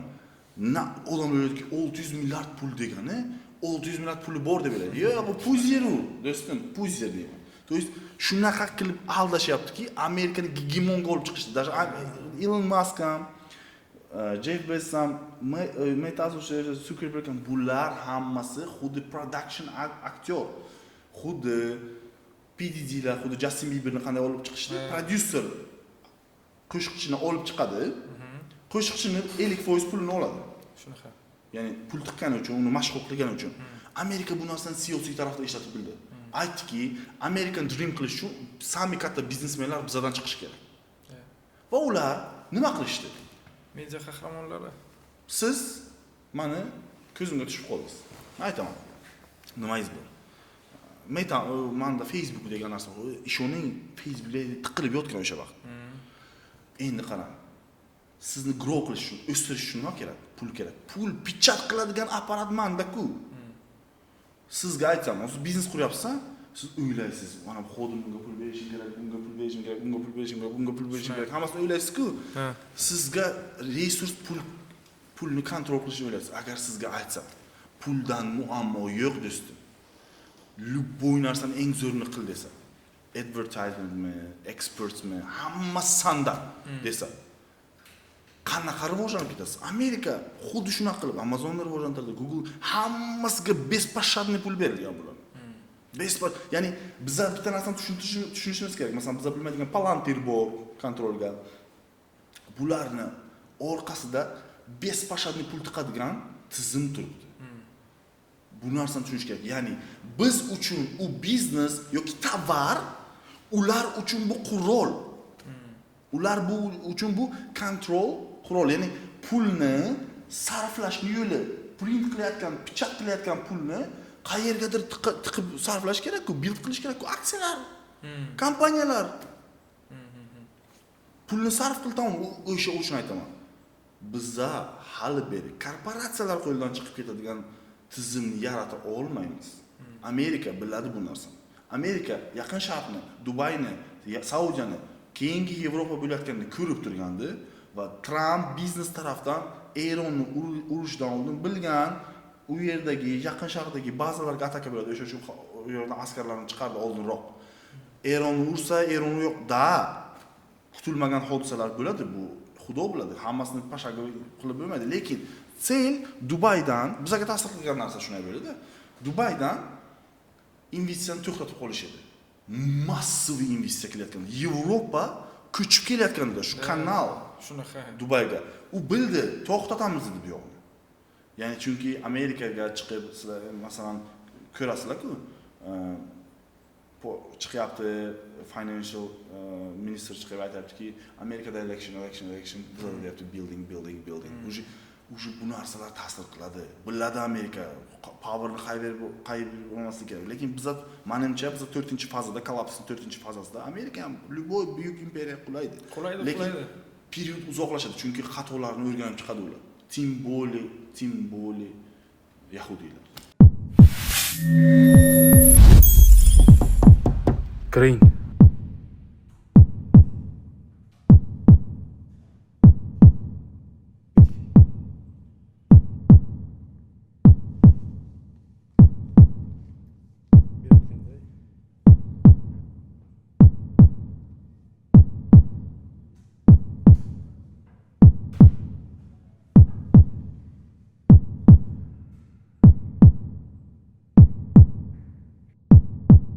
Aytadiki, pul topish kerak. Okey. Pulni orqasidan yuraversang, ularni aytgan tizimda qolib ketasan deyman. 100%. Agar biz ilmli bo'lsak, hamma, masalan, 10 litrlik, men bitta gapim bor, 10 litrlik suvni 1 litrlik baklashkaga tiqib bo'lmaydi. Bizanikilar pul yo'q dedik, ular 1 litrlik baklashka pul to'lab. Sani sig'iming kichik. Shunaqa. Sen sig'imingni katta qil. Maqsadlar kichkina. Da. Bizda shunaqa ideologiyani tiqishdiki, bu vez dunyoga tiqishdi buni. Vez dunyoga tiqishdi kapitalizm. Ya'ni bir-biridan o'tish, poyga qo'yish. Yes. Chunki bular razdelay upravlaydigan. Bu tutasha, keyin boshqa. Bu narsa bor. Chunki insoniyat birlashmasa, ilm yo'lida, boshqa yo'lda, ya'ni bir-biriga konkurensiya ko'raversa, yevreylar 20 kishi bo'lsa, 20 million kishi bo'lsa ham bizni boshqalar biladi, chunki ular birlashib biladi. Shunaqa. Bitta tanka 100 ming kishini majaqlab biladi. Agar ular tilib qochib yursa, majaqlab yuraveradi. Hech qanaqa problemasi, chunki hamma 200 ming kishi ham, 100 ming kishi ham, million kishi uchun bir kishi bosib ketaveradi. Agar 1000 kishi birlashsa, aql bilan, qo'l bilan, fikr bilan, ilm bilan birlashsa, tankani titib tashlaydi. Gap shunda, massiviy o'qishga qo'yishmaydi, chalg'itishadi. Bu hammasi proyekt, Instagram, Shorts, bu o'zidan o'zi tasodif deydi bular. Tasodif yo'q, do'stim, tasodif yo'q. Ular tasodifiy qilishmaydi. Gap yo'q, Allohning javobi bor. Lekin Alloh o'shani javobi bor ekan. Biz nima uchun o'sha javobga sabab bo'lmasligimiz kerak? Nima uchun biz harakat qilmasligimiz kerak? Men o'tiryapman Dubayda. Yevropadan kelyapti, Argentinadan kelyapti, ruslardan kelyapti. Men o'tirib gapiryapman. Boshida menda stress bor edi. Xuddi bizani o'zimizni past his qilardim. Bizda qanaqa u o'tiribdi, masalan, bunisini 40 million bor, bunisi boshqasi o'tiribdi. Qanaqaman dedim, u inglizda zo'r gapiryapti. 2 yil. Ruslar kelyapti, juda ham katta mining kompaniya kiryapti, o'zicha bir qilib ko'rmoqchiman, aytdim qilsin. Borib, kayf qilib 5 million dollarga joyini sotib bo'lyapman. Ko'rib o'tiribdi, bilib o'tiribdi kimligimni. Keyin aytayapti, Mana o'ylabdiki arab deb. Arabmisan deb, men ruscha gapiryapman, men O'zbekistondanman deb. Ular nazdida o'zbeklar ishchi. Men bu yerda ularning kompaniyasini 5 million berib sotib olyapman. Ya'ni ular qilib bilmadi Dubayning sharoitida issiqligida ular immersionni kun deymiz, qilib bilmadi. Men aytdim. Shunday bo'ldiki, ular ashqa qilgani meni ishchimni o'zlari pul berib ishga olishdi, lekin bilishmadiki. Hunting. Hunting qilish, lekin bilishmadiki bizni asosiy ishimizda qo'yilgan prinsiplar bu sodiqlik edi. Men aytdimki, bor, ishlar. Aytib o'tirasan, uddalab bilyaptimi, uddalab bilmayapti. Ras huntingmi? Ko'rsatamiz kim hunting qiladi. Spy agency. Da, to есть nima demoqchiman? Bizlarga ishonsin odamlar, birinchi navbatda ishonsin. Birinchi navbatda. Ana bu qonunni kessa, Buxoriyni qonun o'qibdi-da. Abu Ali Bisinoni qonun o'qibdi. 10 yil baraka degan narsa bu. Ular 100 yil o'qigan narsamizda 10 yil o'qisak bizlarga beradi Xudo. Yetib o'rtada. Da, siz aytganday xuddi handakni qo'zisning tagida tilla bo'ladi, somonni ko'tarading tagida tilla bo'ladi. Ya'ni harakat natijasi ular mingta harakat qilish kerakdir, lekin Xudo adolatda eng buyuk harakat qilyaptimi Fir'avnga bergan. Shunaqa. Ya'ni keyin aytma menga, sen adolatsiz ekansan, menga dunyoga bermading, oxiratga ham bermayapsan deb aytma deb shu narsalarni tushunish kerak. Ya'ni bu narsalar chuqur, gap yo'q, lekin boshlash, ya'ni bitta narsa borda, hamma narsa ikkita narsa bilan tugaydi. Boshlagandan tugaydi. Qiyin narsa ham og'ir narsa ham ekan. Keyin aytadiki, nima bu? Birinchisi boshlash. Boshla. Okey. Keyin boshladingmi tugar. Tamom, shu ikkita narsada xuddi bizda ham aytadi-ku, protsessni kichiklashtirish. Masalan, o'lim va tug'ilish va o'lish o'rtasida bitta namoz o'rtasidagi azon va namoz o'rtasidagi u deydi-ku, period. Xuddi shunaqa narsa. Siz tushunishingiz kerak, bir narsani boshladingizki, o'sha narsani boshlagandan keyin tugatishni o'rgandingizki, hamma narsa tugaydi, hamma narsa osonlashadi. Hamma narsa. Masalan, ilmini bilmasangiz, trading ham qiyin. Mana shu oson. Lekin kimdir bilmaydi, qiyin. O'sha narsani mashaqqatini o'tsa qilib biladi. Ingliz tilida ham, boshqasida ham men aytadiki, yoppasiga odamlar trading bilan shug'ullansin. Men yoppasiga bilaman-ku, shug'ullanmaydi dashi. Bilaman-ku. Masalan, hamma aytadiki, hamma biznesmen bo'lsa, dashi shunaqa bu men uchun tupizm bu. Oliy ko'rinishi, unvonlar berish kerak unaqa odamlarga. Hamma boy bo'lsa, biznesmen bo'lsa, ishchilar qayerda bo'ladi, kim ishlaydi? Okey, lekin u aql bir ham hamma biznesmen bo'lib bilmaydi, chunki hamma bir xil massaviy bir xil o'ylamaydi. Buni aniq bu. Bu aniq narsa. Men yo'naltiradigan message mana tushunadigan odamlar uchun, ya'ni baklashkasi 10 litrliklar uchun o'sha yo'naltiraman. Menga chunki bilaman-ku, men hozir cho'lga chiqib gapirsam, meni hech kim eshitmaydi. Men kolxoz bozoriga chiqib baqirsam, 100 kishi eshitadi, qolganlar ham eshitadi. Qolganlar mana ahmoq desin, lekin 100 kishi men o'zimga kerakli odamni o'sha yerdan topib bilaman. Instagram shunaqa narsaga qo'yib bo'ldi. Viewpoint, ya'ni оружияni to'g'ri ishlatib bilish kerak. To'g'ri ishlatib bilish kerak. Instagramni ham to'g'ri ishlatsak yutamiz. Internetni ham to'g'ri ishlatsak yutamiz. Ular bizga talqin qilishadi boshqa tarafni push qilishadi. Bu tarafdan foydalanadi, lekin biz idrokimiz, aqlimiz bo'lsa, qaysi tarafni ishlatishimizni bilamiz. O'zimiz hal qilib olamiz.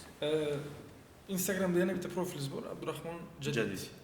Shunaqa. Ya'ni nima asos bo'lgan bu nomni qo'yishlikda? Ya'ni umuman jadidlik, ma'rifatparvarlik sizda qanaqa?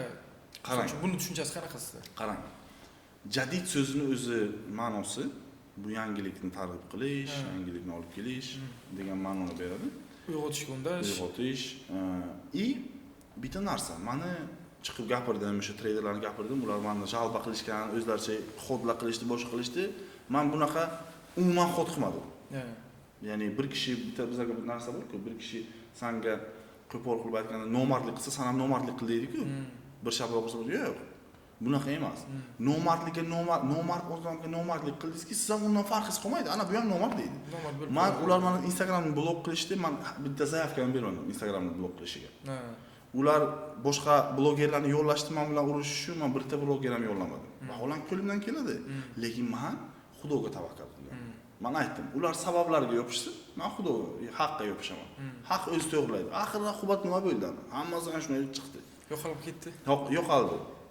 Meni Instagram blok bo'ldi. Men nerchi qilib chiqdim. Mana harakatim nima edi? Mana Instagram ochishdan maqsadim nima edi? Fokusim nima edi? Ya'ni fokus qayerda pul yo'q yo'qda, gap yo'q. Bu aniq narsa. Fokus shu narsaga yo'naltirilyapti, shu narsadan pul qilinyapti. Mana Instagramdan adekvatni bo'lib, logichniy qarasa odamlar, men u yerdan pul ishlash uchun emas, uyg'otish uchun, erkak bo'l, erkaksan, okey, nimadir kerak, nimadir yo'qadi. Men kerak narsani qilganman. Agressivni gapirish menga kerak. Odamlar aytadi, agressivni bo'lma. Agressivni bo'lmasam 1 million prosmotr olmayman do'stim. Yumshoq gapirsam menga yarashmaydi. Men 100 ming prosmotr olaman. Men bilaman, meni natijamni ko'r, qanday ishlayapti, keyin ayt, ha, to'g'ri ish qilyapti. O'zlariga yo'qadigan odamlarni aytganini qilsangiz bir kun g'o'r bo'lishingiz kerak, bir kun semiz bo'lishingiz kerak. Hammalarga men o'zimning yo'lim bor. Doimiy negativ bor-da. Da, men o'zimning maqsadimni bilganman. Mening maqsadim ko'rganman bachkanalikni. Men aytganmanki, faqat gapirib yurgandaman. Bu bachkana, bunisi bachkana, bu bachkana. Dadam chaqirgan. Bir kun aytgan. Erkak muammoni hal qiladi. Ayol muammoni aytadi. Onang menga piyoz, kartoshka yo'q deb aytadi bacham. Men borib bobomga, otamga aytmayman. Dada, yo'q kartoshka. Men borib yog', kartoshka, piyozni men sotib olib kelaman. Men muammoni yechaman. Onang menga muammoni aytadi. Ya'ni ayol muammoni aytadi, erkak yechadi. Sen nima bilan har zamon menga kelib, men bunisi, anaqa buni iflos bu. Yechib bilsang yoki dam o'tir. Men chiqdim aytdim, qanday qilib yechib bilaman? Bular bilan urushish befoyda. Men aytdim, to'xta, shu quroldan foydalanaman. Men ham chiqib gapiraman. Antisiga ishlasa. Da, anti propaganda. Men ham chiqib gapiraman. Men chiqib shu narsani yozdim. Menga odamlar aytdi, men boshiga gapirib chiqdim. Ular meni yomon ko'rdi. Lekin ulardan menga foyda kerak emas. Ular meni chiqarib menga podpischik kerak emas. Ular menga o'tsin, jigarmansan, yaxshi bo'layman demayman men ular bilan. Mayli yomon ko'rsin. Mayli. Men o'zimning biznesim bor, o'zim bilaman, o'zim nima qilyapman, nima qo'yapman. Meni maqsadim aniq bo'lgan. Propaganda qilay, erkaklikka targ'ib qilay, zaiflashishdan odamlarni olib chiqay. Zaiflik ketyapti bu yoqda deb.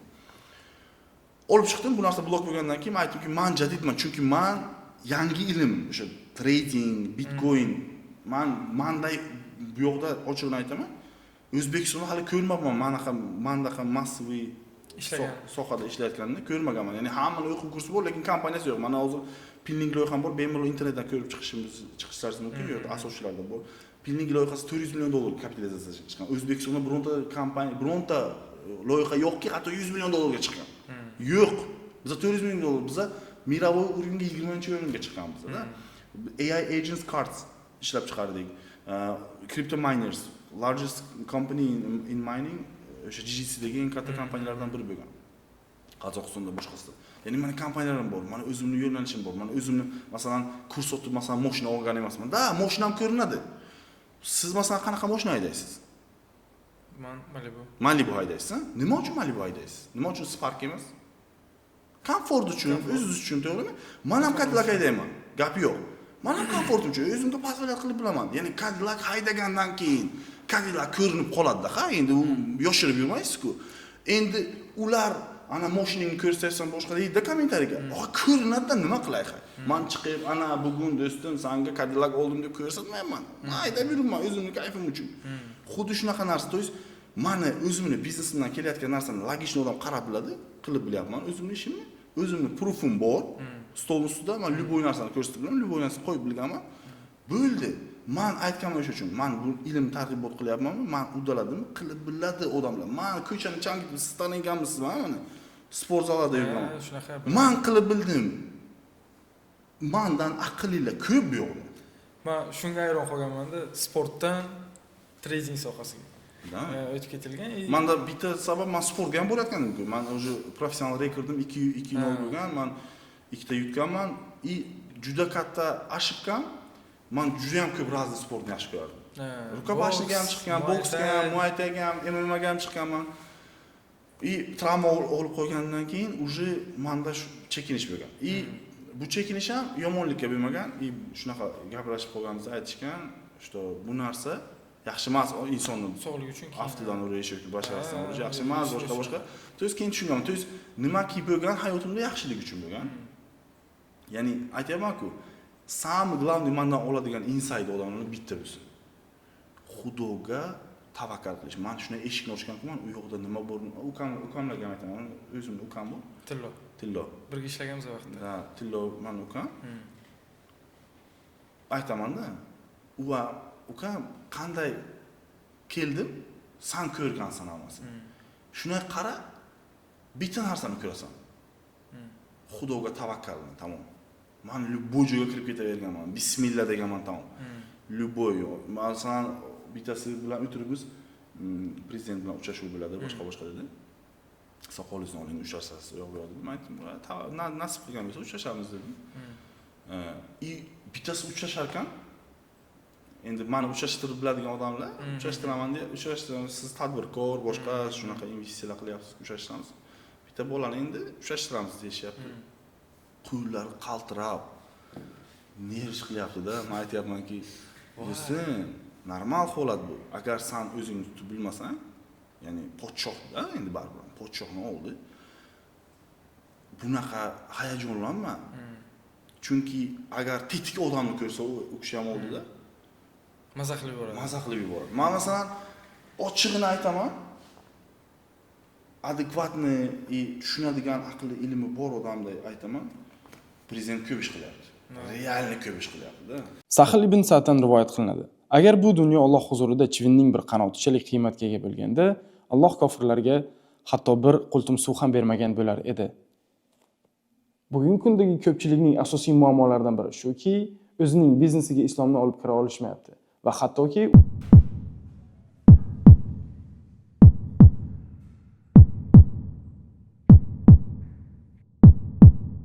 Nimani aytmoqchi edim? O'sha biz oldingi odamlarimiz qanaqa shakllanib qolgan? Misol uchun ko'rgan bo'lsangiz agar reelslarda chiqadi-ku, burgani yopib qo'yadilar, bitta idishga solib Chegara qo'yishadi. Ha, chegara qo'yadilar-ku.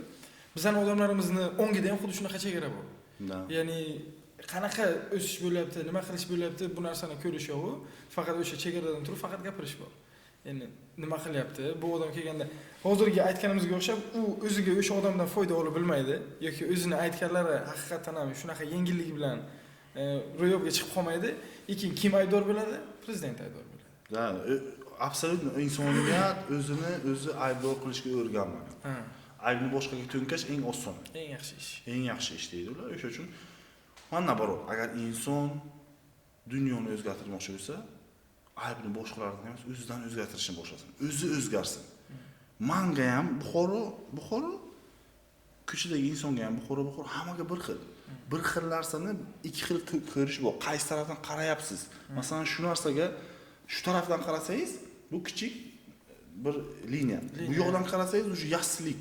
To есть siz qaysi tomondan qarayapsiz, o'sha tomonni sizni qarashingizdan kelib chiqib siz vivod olasiz, xulosa olasiz. Men aytamanki, imkoniyat hamma joyda bor. Da, Los-Anjelesda imkoniyat ko'p, lekin raqobat ham ko'p. Buxoroda imkoniyat kamdir, lekin raqobat ham kam. Miyangni ishlatsang, ilm olsang, bo'shaqsang, qayerga yopiq, chiq ket. Chegaralar aslida chizilgan chiziqlar boshqaruv uchun. Sanda bo'lmasin u narsalar. O'tmaslik uchun emas. Men o'zim menda masalan 2 ta 3 ta pasport bor. Kim biladi masalan? Menda bor. Menda pul bor. Men chiqib ketaveraman. Kim nima qilib bitta? Kesib tashlaymiz seni 2 ta 3 ta pasport degan joyni. To есть demoqchimanki, bu legalni men so'raganman, legalni bu narsalar. To есть tushunishi kerak odamlar shu narsalarni. To есть chegaralar aslida boshqaruv uchun. Boshqaruv kimning uchun? Aqlsiz xalqni. Elita ham chiqishga imkoniyat berib qo'ygan. Agar sizni uyingizga har kun kelaversam, shu meni qo'ying, men chiqib ketishga qo'ying desam, chiqib ketib bir kun taslim bo'lmaslik, ilm olish yo'q bizda. Yo'q prosta. Prosta tak bir marta qilib ko'radi, o'xshamadi. Okey. Bir marta o'xshamaydi, 2 marta o'xshamaydi, 3 marta o'xshamaydi. Nima uchun menda o'xshadi? Mana oldimga keladi-ku odamlar, aytaman. Shunaqa bechorani yo'qadi. Men aytaman, erkak kishi rahmni keltiradigan odam emas. Erkak kishi bunaqa qilmaydi. Chunki xalifsan, Xudoni yerdagi qo'ygan xalifasan, boshqaruvchisan. Qanday qilib kelib erkak kishi ko'zini yoshini oqtirishi mumkin. Pul bering deb. Men aytaman, buni to'g'ri. O'lib ketmaysan, meni yuzimga yopishmaydimi yerga? Men borib bir kishining oldiga tilamchilik qilman, urarman borib.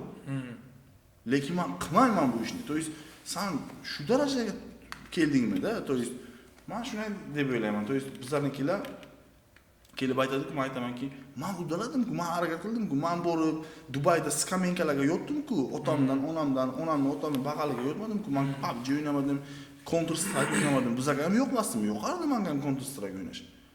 Azart edik. Borardim, o'ynashim kelardi, lekin aytardim. Nima beradi o'zi menga? Yes. Ertaga nima olaman? Ertaga ham bitta men o'zimni kallam ishlab ketgan joyi bo'lgan. Kompyuterxonada o'tiribmiz. Yoshligimizda kompyuterxonada bitta yosh katta aka o'tiribdi. Men aytamanki bu bolalari borda. Hamma kulyapti uni ustidan. Hamma kulyapti. U aytadi-da, "Bega yur, aga yur, boshqa deyapti, keyin aytayapti-ki, o'rta-o'rtaga, ana bular yutqazyapti o'zi, 6 daqiqani skоворodkani tagiga olyapti, 6 daqiqani hidi kelyapti, boshqa deyapti, o'zicha prikol qilyapti, hamma kulyapti." Men aytaman, "Bu shuni mana bu dishi, shularni bu dishisi. Men bunaqa bu dishi kerak emas menga." Yo'qyapti, lekin kerak emas. Aytdim-ku, kerak narsa bor, yo'qayotgan narsa bor. Yo'qish yo'qadi ertalab. Ertalab yo'qish yo'qadi, lekin ishlash kerak. Zal bo'lish yo'qmaydi, lekin qilish kerak. Kerak narsalarni tanlab bilish kerak odam. Ilmga pul berish yo'qmaydi, lekin iPhone olish yo'qadi odamlar. Qarzga, kreditga Kreditga, lekin kreditga o'qish yo'qmaydi, ilm olish yo'qmaydi. Sen bepul o'rgat deydi ilmni. Nima uchun men qadrini tushunishim kerak narsani? Nima uchun? Men qilib ko'rdim mana. Hozir ham tradingni bepul professional o'rgataman deyapman odamlarga. 100 ming kishi like bosgan. 100 ming kishi, million kishi ko'rgan. O'qiymiz deyapti. Dars berildi-ku, 4 ming kishi kirib ko'rgan. Ya'ni gapda boshqa, amalda boshqa. Amalda boshqa. Bizning xalqimizga bitta singib qolgan zo'r stereotip bor. Misol uchun aytaylik, siz keldi, shuncha mehnat qilgansiz, uning orqasida 10 yillik experience bo'lishi mumkin. Keladi-da, kursing necha pul? Misol uchun aytaylik, shu tradingni misol qilib bo'ladigan bo'lsak, aytaylik $600. Nima buncha qimmat bu? Nima berasan bunga yarasha deydi. Yoki oddiy bir usto ishi keladi-da, bir kunlik ishini 600 ming, 700 ming deydi. Bizning xalqning nazarida bir kunda 700 ming wow pulda ular uchun. Shunga aytadiki arzonroq ekan, lekin bilmaydiki, u usto shuncha yil qiynalib shu ishni 1 soatda yoki 1 kunda qilishlik uchun uni orqasida necha yillik tajriba yotadi-da. Shu narsani hech kim ko'rmaydi. Bu aniq narsa bu. Bu narsani hech kim ko'rmaydi. Keyin Abdurahmon aka bitta asosiy narsalardan bittasi, men hozir endi kuzatadigan, trader sifatida biladigan, O'zbekistonda siz, keyin oldin anaqa Shohaki, keyin yana kimlardir bo'lgan. Ular o'zicha yo'q, menimcha shu bunaqa krugdan o'yindan chiqib ketgan deb bilaman. Qanaqadir razgon qilishlarni propaganda qilmayapti-da.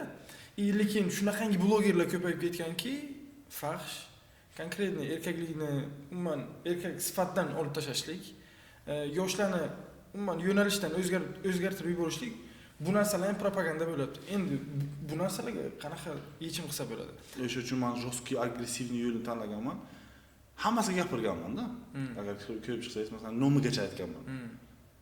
Duh yo'q, men aytaman. Men agressiv. Okay. Men agressiv nima uchun? O'zimni himoyalash uchun. Men bilan kimdir konflikt qilsa, по-любому damage beraman. Po-любому zarar oladi. Men ursa qaytib turaveraman. Ursa qaytib turaman. Agressivman. Shu yo'lni hamma tanlashi kerak. Ya'ni sportda bu ular aytadi-da, bir kishini g'iybat qilyapsan. Yo'q. Men noto'g'ri narsani aytib chiqyapman. Men boksyor bo'lganman. Men chempion bo'lishim uchun обязательно viza tashlashim kerak. Sani uraman, davay, уверенный bo'lishim kerak. Kibr bilan uni farqi bor. Ya'ni bitta narsa. Men tushundim. Ularga qarshi chiqish uchun ommaga nima kerak? Ilmni targ'ib qilyapmiz. Okay. Qabul qilish kerak, ilmni qabul qilmayapti xalq. Okay. Bitta narsa. Nima kerak? Tan olishimizmi yo'qmi? Olimlardan ko'ra bo'ylarni tanlaydi ular. 100%. O'qituvchilar qadri unaqa qolmagan. Chunki pul bu eng katta доказательство, isbot. Istaydimi odamlar yo'qmi? Shu qatlam aytish mumkin. Yo'q, pul emas. Pul o'qimaydi. Asalni ta'mini biror marta yalab ko'rmasdan asalni ta'mini bilib bo'lmaydi. Faqat uni ignor qilish bilan bo'lmaydi. Men o'sha uchun chiqyapman. Men chiqaman, mashinani ko'rsataman, boshqa qilaman endi, push beraman. Nima uchun? Chunki e'tirof qilaman, odamlarni shu bilan jalb qilaman, keyin ilmni tiqaman. Ya'ni huquq menga shu bilan, chunki shunga o'tyapti. Ha, Shu bilan ishlayapti. Nima qilish kerak? Endi faqat chiqib assalomu alaykum deb o'tirsam, u narsaga indamayapti odamlar, u narsaga ko'nikmayapti odamlar, u narsani xohish qilmayapti. Ularga pul qiziq. Kim pullik o'sha gapirsin deyapti. Men bilaman, o'sha uchun meni quloq soladi ko'p kishi. Chunki bu narsa instrument. Bu narsani ochiqchasiga aytayapman. Bu narsa instrument, kerak narsami? Shu narsani talab qilyaptim, ya'ni siz kofexona ochyapsiz, o'zingizni filosofiyangizdan kelib chiqib, lekin men kofexonani ochmayman, men o'sha yerda o'tayotgan 100 kishidan savol javob qilaman. Qanaqa kofe ichasan? Senga qanaqa qulay? Nima qulay? Может, senga o'tirib ichish qulay emas, может, senga sразу tayyor bo'lish kerak. Men ularni потребностьdan, ularni istayotganidan kelib chiqqan holda men kofexona ochaman. Ya'ni xalq shu narsani xohlayapti. Bizga modelni o'zgartirishimiz kerak. Bizga faqat singdirmasligimiz kerak. Mana shu narsani o'qishing kerak, mana shu narsa. Yo'q, yo'qlar o'zgaryapti. PUBG qiziqyaptimi? Nima uchun biz PUBGdagi narsa ishlab chiqarib, uni orqasidan ilmni tiqmayapmiz? Nima uchun biz moslash deyapmiz-u, moslashmayapmiz? Tushunishimiz kerak. Dunyo industriyasini boshqaradigan kompaniyalar faqat yoshlar bilan ishlaydi. Chunki ular biladi, shular ertaga demandni hosil qiladi. Nimada, ya'ni kurs sohasidan kelishib aytadigan bo'lsangiz agar, ko'pchilik hozir ya'ni kurs sohasidan chiqishga harakat qiladi. Nima uchun desaga, keladigan, ya'ni shunga talabgor bo'ladigan bo'lsa, aytaylik 7-8 oyda ingliz tilini o'rganib ketadi. Ya'ni ko'p ingliz tili biladigan o'qituvchilar yoki hozirgi kunda eng yaxshi talab bo'ladigan narsa, ya'ni odam xursand ham bo'ladi, ya'ni xususiy maktablarni ochilishligi. Ya'ni aytmoqchi bo'lgan narsam, misol uchun aytaylik, bitta brend qildingizda, shu narsani bog'chasini qildingiz, keyin undan keyin maktabini qildingiz, keyin undan keyin universiteti. Demak, doimiy klient sizniki bor. Demak, siz bog'chadan tarbiyalab olib keldingizda universitetgacha. Yoshlar bilan ishlashlikning asosiy sababi ham shunday deb bilaman. Chunki ertaga aytaylik hozir 2001-2002-yilda davlat boshqaruviga bir kun bo'lsa ham keladi. Ya'ni davlat boshqaruvi agar ularning qo'lida bo'lsa, agar ular ya'ni bularni propaganda qilib nazorat qiladigan odamlar tomonidan, ya'ni o'stirilgan bo'lsa agar ertaga nima deyilsa xuddi shu ishni qiladi. Ya'ni chiqarib kimnidir sot desa chiqarib sotadi, chunki kislorodni balon ularning qo'lida. Qisib qo'yadigan bo'lsa nafas ola olmay qoladi. Ko'p ochib boradigan bo'lsa sizdan ketib qoladi. Qaysi yomon tarafini ko'rsatib berish ularning qo'lida bo'ladi. Ularning qo'lida bo'ladi. Xuddi shunaqa. Endi yana bitta narsani aytmoqchiman, ya'ni yoshlar bitta narsani yaxshi tushunishligi kerak. Hozir aytganingizga o'xshab, ilmli odam bilan ustozni, ya'ni ustoz odam bilan, ya'ni boylarni yoki umuman blogerlarni o'rinlari alishib qolgan. Ya'ni aytaylik, keling siz pulni instrument qilib oldingizda, shuni orqasidan ilm beryapsiz. Ko'pchilik bu narsani propaganda sifatida tushunmasligi mumkin. Ya'ni shu narsani aytganimiz ham yaxshi bo'ldi. Ya'ni buni orqasida maqsad ilm berishlik. Lekin qolgan blogerlarni borib, ya'ni shogird olib, ularni yoshlarga qilayotgan ishlari yoki men bitta Ibrohim Skill Uzabe degan bor, PUBG o'ynaydigan yosh bolacha bor. Hozirgi yoshlarni uni atrofida yig'ilib turib, keling siz bilan bitta o'ynay deb yig'lab, shunaqa qilganlarni ko'radigan bo'lsangiz, erta davlat shu yoshlarning qo'lida qoladi. Ular hech qachon, men o'ylayman, 100% ular boshqarib bilmaydi davlat. Endi boshqarib bilmaydi. Может, o'zgarsa yaxshi bo'lar, lekin ular boshqarib bilmaydi. Boshqarib bilmaydi. Endi aytmoqchimanki, ya'ni biza propagandaga victim bo'lmasligimiz kerak, ya'ni qurbon bo'lmasligimiz kerakda. Ya'ni Yaponiyani bo'ladi bu lekin. Yaponiyani aytmoqchiman. Bilsangiz agar o'sha atom bombasi tushgandan keyin o'zi oddiy bitta davlat to'ntarishini o'zi ustozlar aytishadiki, davlatni 20 yil orqaga tortadi. Ya'ni endi atom bombasi tushib, u yoqda umuman iqtisod qulaganini inobatga oladigan bo'lsangiz agar, Yaponiya konkretni tez fursatlarning ichida iqtisodini ko'tarib bo'lgan. O'zining servisini sotishning hisobiga, keyin o'qituvchini maqomini birinchi o'ringa qo'yishligini hisobida. Ya'ni siz o'qituvchisiz, bitta kadrni zo'r qilib tarbiyalab bermoqchimisiz? Agarda sizga o'zingizni hayotingizdagi o'zingiz nafsingizni qondiradigan resurslar bo'lmasa, siz qanday bir kishining farzandiga ta'lim berib bilasiz? Endi bizga singdirilgan bitta narsa bilan ham o'ylaylikda, avval iqtisodiyot, keyin siyosat deyilgan bizga. Bizga baribir tubiga xalqni kirgan narsa bu orzu havas, pul, qo'rin g'ami. Bu bor narsa. Bizda endi shakllanyapti ilmga bo'lgan talab, lekin umuman yo'q edi. Umuman. Men chiqib aytganman, fakt bilan. Munisa Rizayeva, kim qanaqa ashulaxonlar. Nima foydasi bor xalqqa? Men shuni tushuntirsin. Mayli ma'nolik ashula o'qiyotgan bo'lsa ham, Sherali Jo'rayevday. Nima foydasi bor? Ey oka, kim nima falo? Nima foydasi bor? Faqat o'yin. Keladi $5000 olar, men даже bilmayman. O'zicha wow, lekin kechqurun stavka 5000 ashula o'qish uchun. Hozir lekin foyda yo'q. Хотя бы Qozog'iston to'lamaydi. Ha. Хотя бы endi Ashura xonimizdan, хотя бы Jennifer Lopez desak, okey, u pulni yig'ishtirib supurib olib ketadi O'zbekistonga. Nima bor? Lekin unga $5,000 pul berish yoki $10,000 berishga pul bor. Lekin mana bu yerda ilmni rivojlantirish uchun o'nta bolaga o'zi tanimasa ham o'nta bolaga pul berish yo'q. Mana shular ilmli bo'lsin. Masalan, shunaqa narsalar bo'lishi kerak. Ilm uchun laboratoriyalar bo'ylar tomonidan support qilish kerak. Xalq tomonidan. Kam pullar men aytaman-da, masjid qurilsin, gapi yo'q. Gapi yo'q, masjid qurilsin. Masjid qurilsin. Lekin nima uchun maktablarni yoki laboratoriyalarni supportiga uncha pul beradi? Pul berilmaydi. Biza qanchalik kuchli bo'lsak, shunchalik ko'p o'zimizning ilmimizdan. Men aytaman, ilmni yangisi yaxshi, dinni eskisi yaxshi. Yangi yo'l zamonaviy din, ular qilib kelayotgan narsalarga kirib ketasizlar. Ana bunaqa odamlar borda, munosabat qanaqa sizga? Ya'ni o'zimiz shaxsan misol uchun sizga aytaylik, qanaqadir bir muqaddas joy bo'lgan joyini oladigan bo'lsangiz agar, keling vaqtida o'sha joy masjid vazifasini o'tagan bo'lsin. Lekin bugungi kunga kelib, sizga shunaqangi imkoniyat borki, siz pulingizni o'sha yerga investitsiya qilib sotilyapti, misol uchun shunaqa joylar yoki berilyapti. Investitsiya qilib turib, kalyanxona, diskoteka ochishlik, menimcha aqli bor, farosati bor odam qilmasa kerak. Lekin shu kecha kunduzda endi qadriyat qayerda aytyapman-ku yana bu. Qadriyati nima bilan bog'liq? Lekin shunaqa nima bilan uni o'sgan?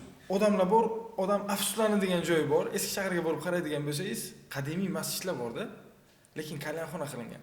Davlat o'sha investorni qo'ldan olib turib, "Men sen shu yerni kalyanxona qilgin" demaganda, ya'ni odam ko'ryapti, turist bemalol kelyapti, shu yerni ko'ryaptimi? Shu yoqda pul bormi? Demak, qilish kerak ekan. Hammani o'zini haqiqati bor-da. Hammani o'zi u ham o'zi o'ziga kelib o'zini praf qilib ko'rsatish mumkin-da. Hozir masalan, bu yoqda ilmxona qilsam nima bo'ladi, boshqa qiladi, shundan o'zi foyda kerak. O'sha uchun obyektivda bu logikni o'rtada qarasak, noto'g'ri ish.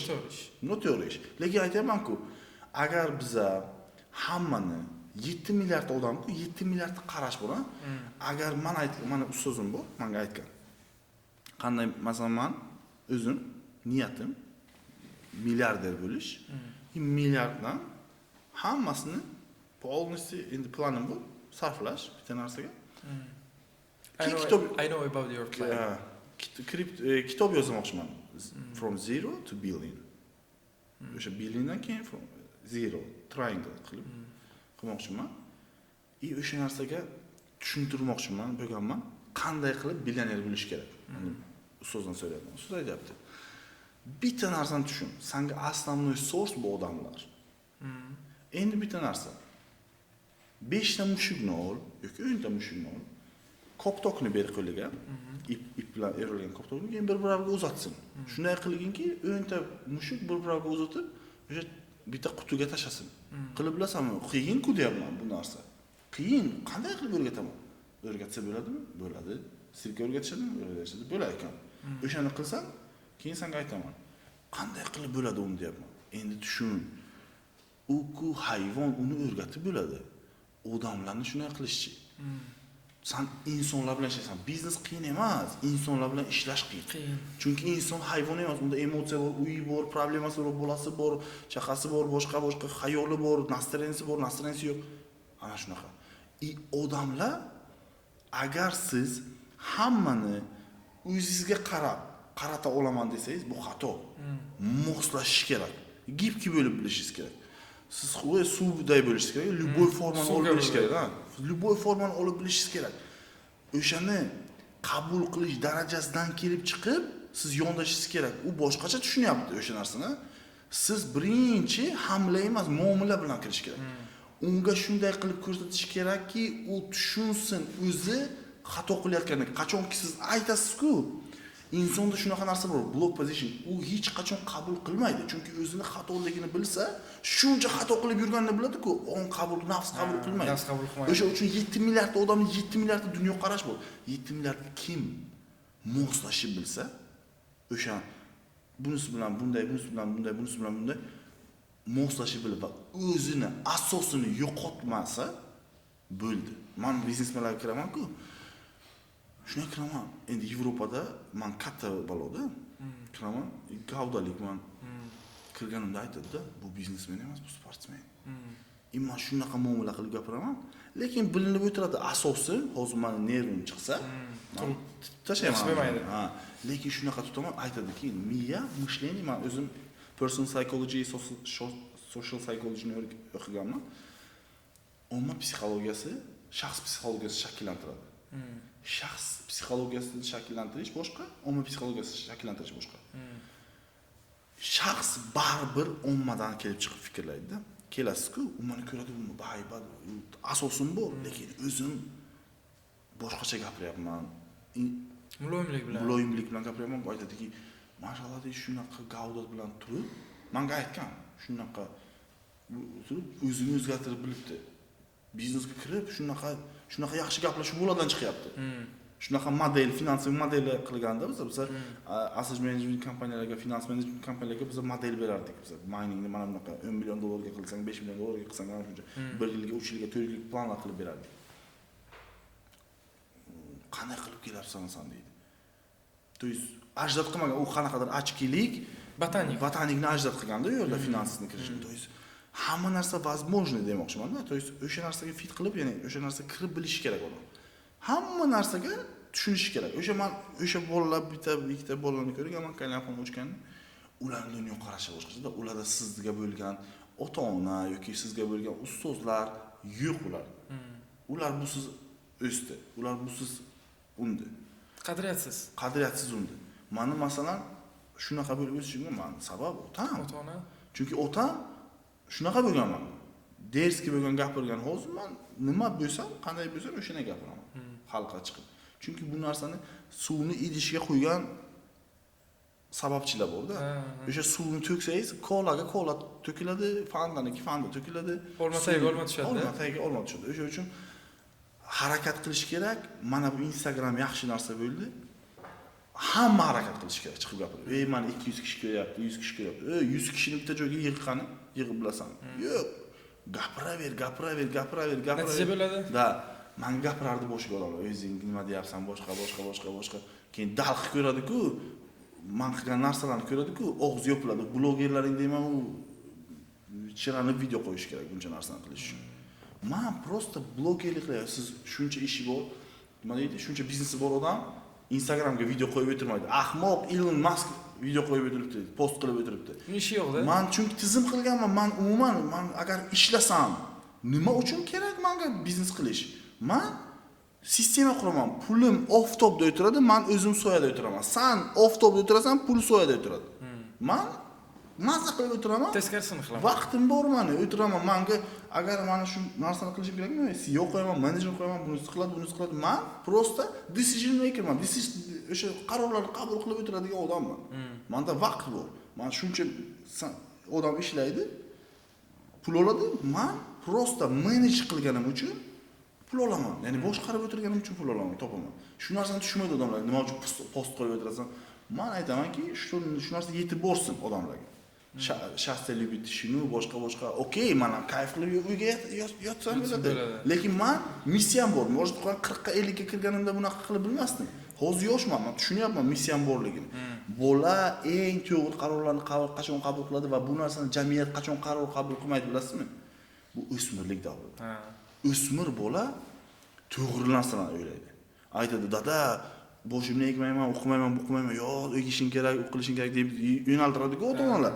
Sekin qolibga tiqadi. Jamiyatni qolbiga kirib bo'ladi. 40 ga kiradi odam jamiyatni qolbiga kirib bo'ladi o'sha. 50 ga. Hozir men yosh bo'lganimda Xudo berdi menga, men hozir menda energiya bor, aytyapman. Gaz deyapman, o'qi deyapman, sen ham qilib bilasan deyapman. Senga bitta prezident bitta medal bersa, jar urasan deyman. Menga Xudo shunchalik narsani berdi. Nima uchun jar urmasligim kerak, qo'shib aytmasligim kerak, senga ham beradi demasligim kerak.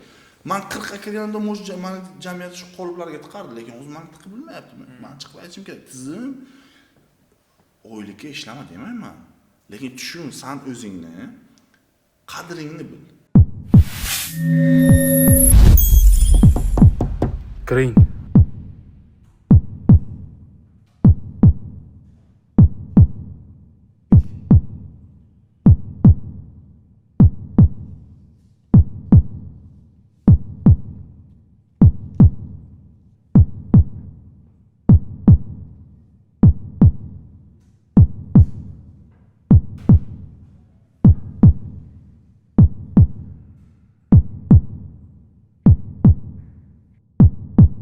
Inshaalloh bugungi Abdurahmon Kripto, ya'ni Instagramda Abdurahmon Ruhullayev bilan bo'lgan suhbatimiz yoshlar uchun ancha manfaatli bo'ldi deb bilaman. Ya'ni bu videoni to'liq ko'rib chiqib, Xudo xohlasa, o'zlarining ham Instagram va YouTube sahifalariga obuna bo'lib, keyingi yangiliklarni ko'rishda davom eting. Hammaga rahmat. Samim Glavning birinchi navbatda mohiyatni yo'qotmaslik kerak. Insonda aql bor va hissiyot bor. Xudo bizga hissiyotni bergan. Agar aqlni o'zi bo'lganda bizni o'sha sun'iy intellekt yengib o'tib ketadi, lekin bizda hissiyot bor. Hissiyot birinchi navbatda nima? O'ylab, aql, idrokni chetga surib qo'ysak, o'ylamiz kerak bizga. Xudo. Ota-onaga pulingiz bo'lmasa ham mehrli bo'lishingiz kerak. Oxiratingizni o'ylashingiz kerak birinchi o'rinda. Ikkinchi plan biz ilm olishimiz kerak, harakat qilishimiz kerak, taslim bo'lmasligimiz kerak. Bitta bolani men aytaman qissasini, men uni hurmat qilganim sababi, bitta bola bilan urushgandim yoshligimda. Uryapman, yiqilyapti, qaytib turib kelyapti. Uryapman, yiqilyapti, qaytib turib kelyapti. Samarqandlik bola. Uryapman, yiqilyapti, qaytib turib kelyapti.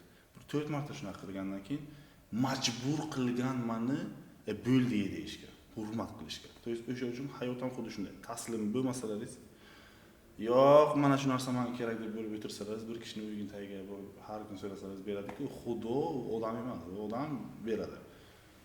Xudo undan ham ortiqni berib beradi. Faqat taslimiyat kerak. Taslimiyat. Tavakkul, Xudoga bo'lish kerak, harakat bandadan bo'lish kerak. Katta rahmat manfaatli suhbat uchun. Xudo xohlasa, keyingi sonlardan keyin ikkinchisini Nasib olishga harakat qilamiz. Salomat bo'ling, katta rahmat. Sog' bo'ling. Kiring.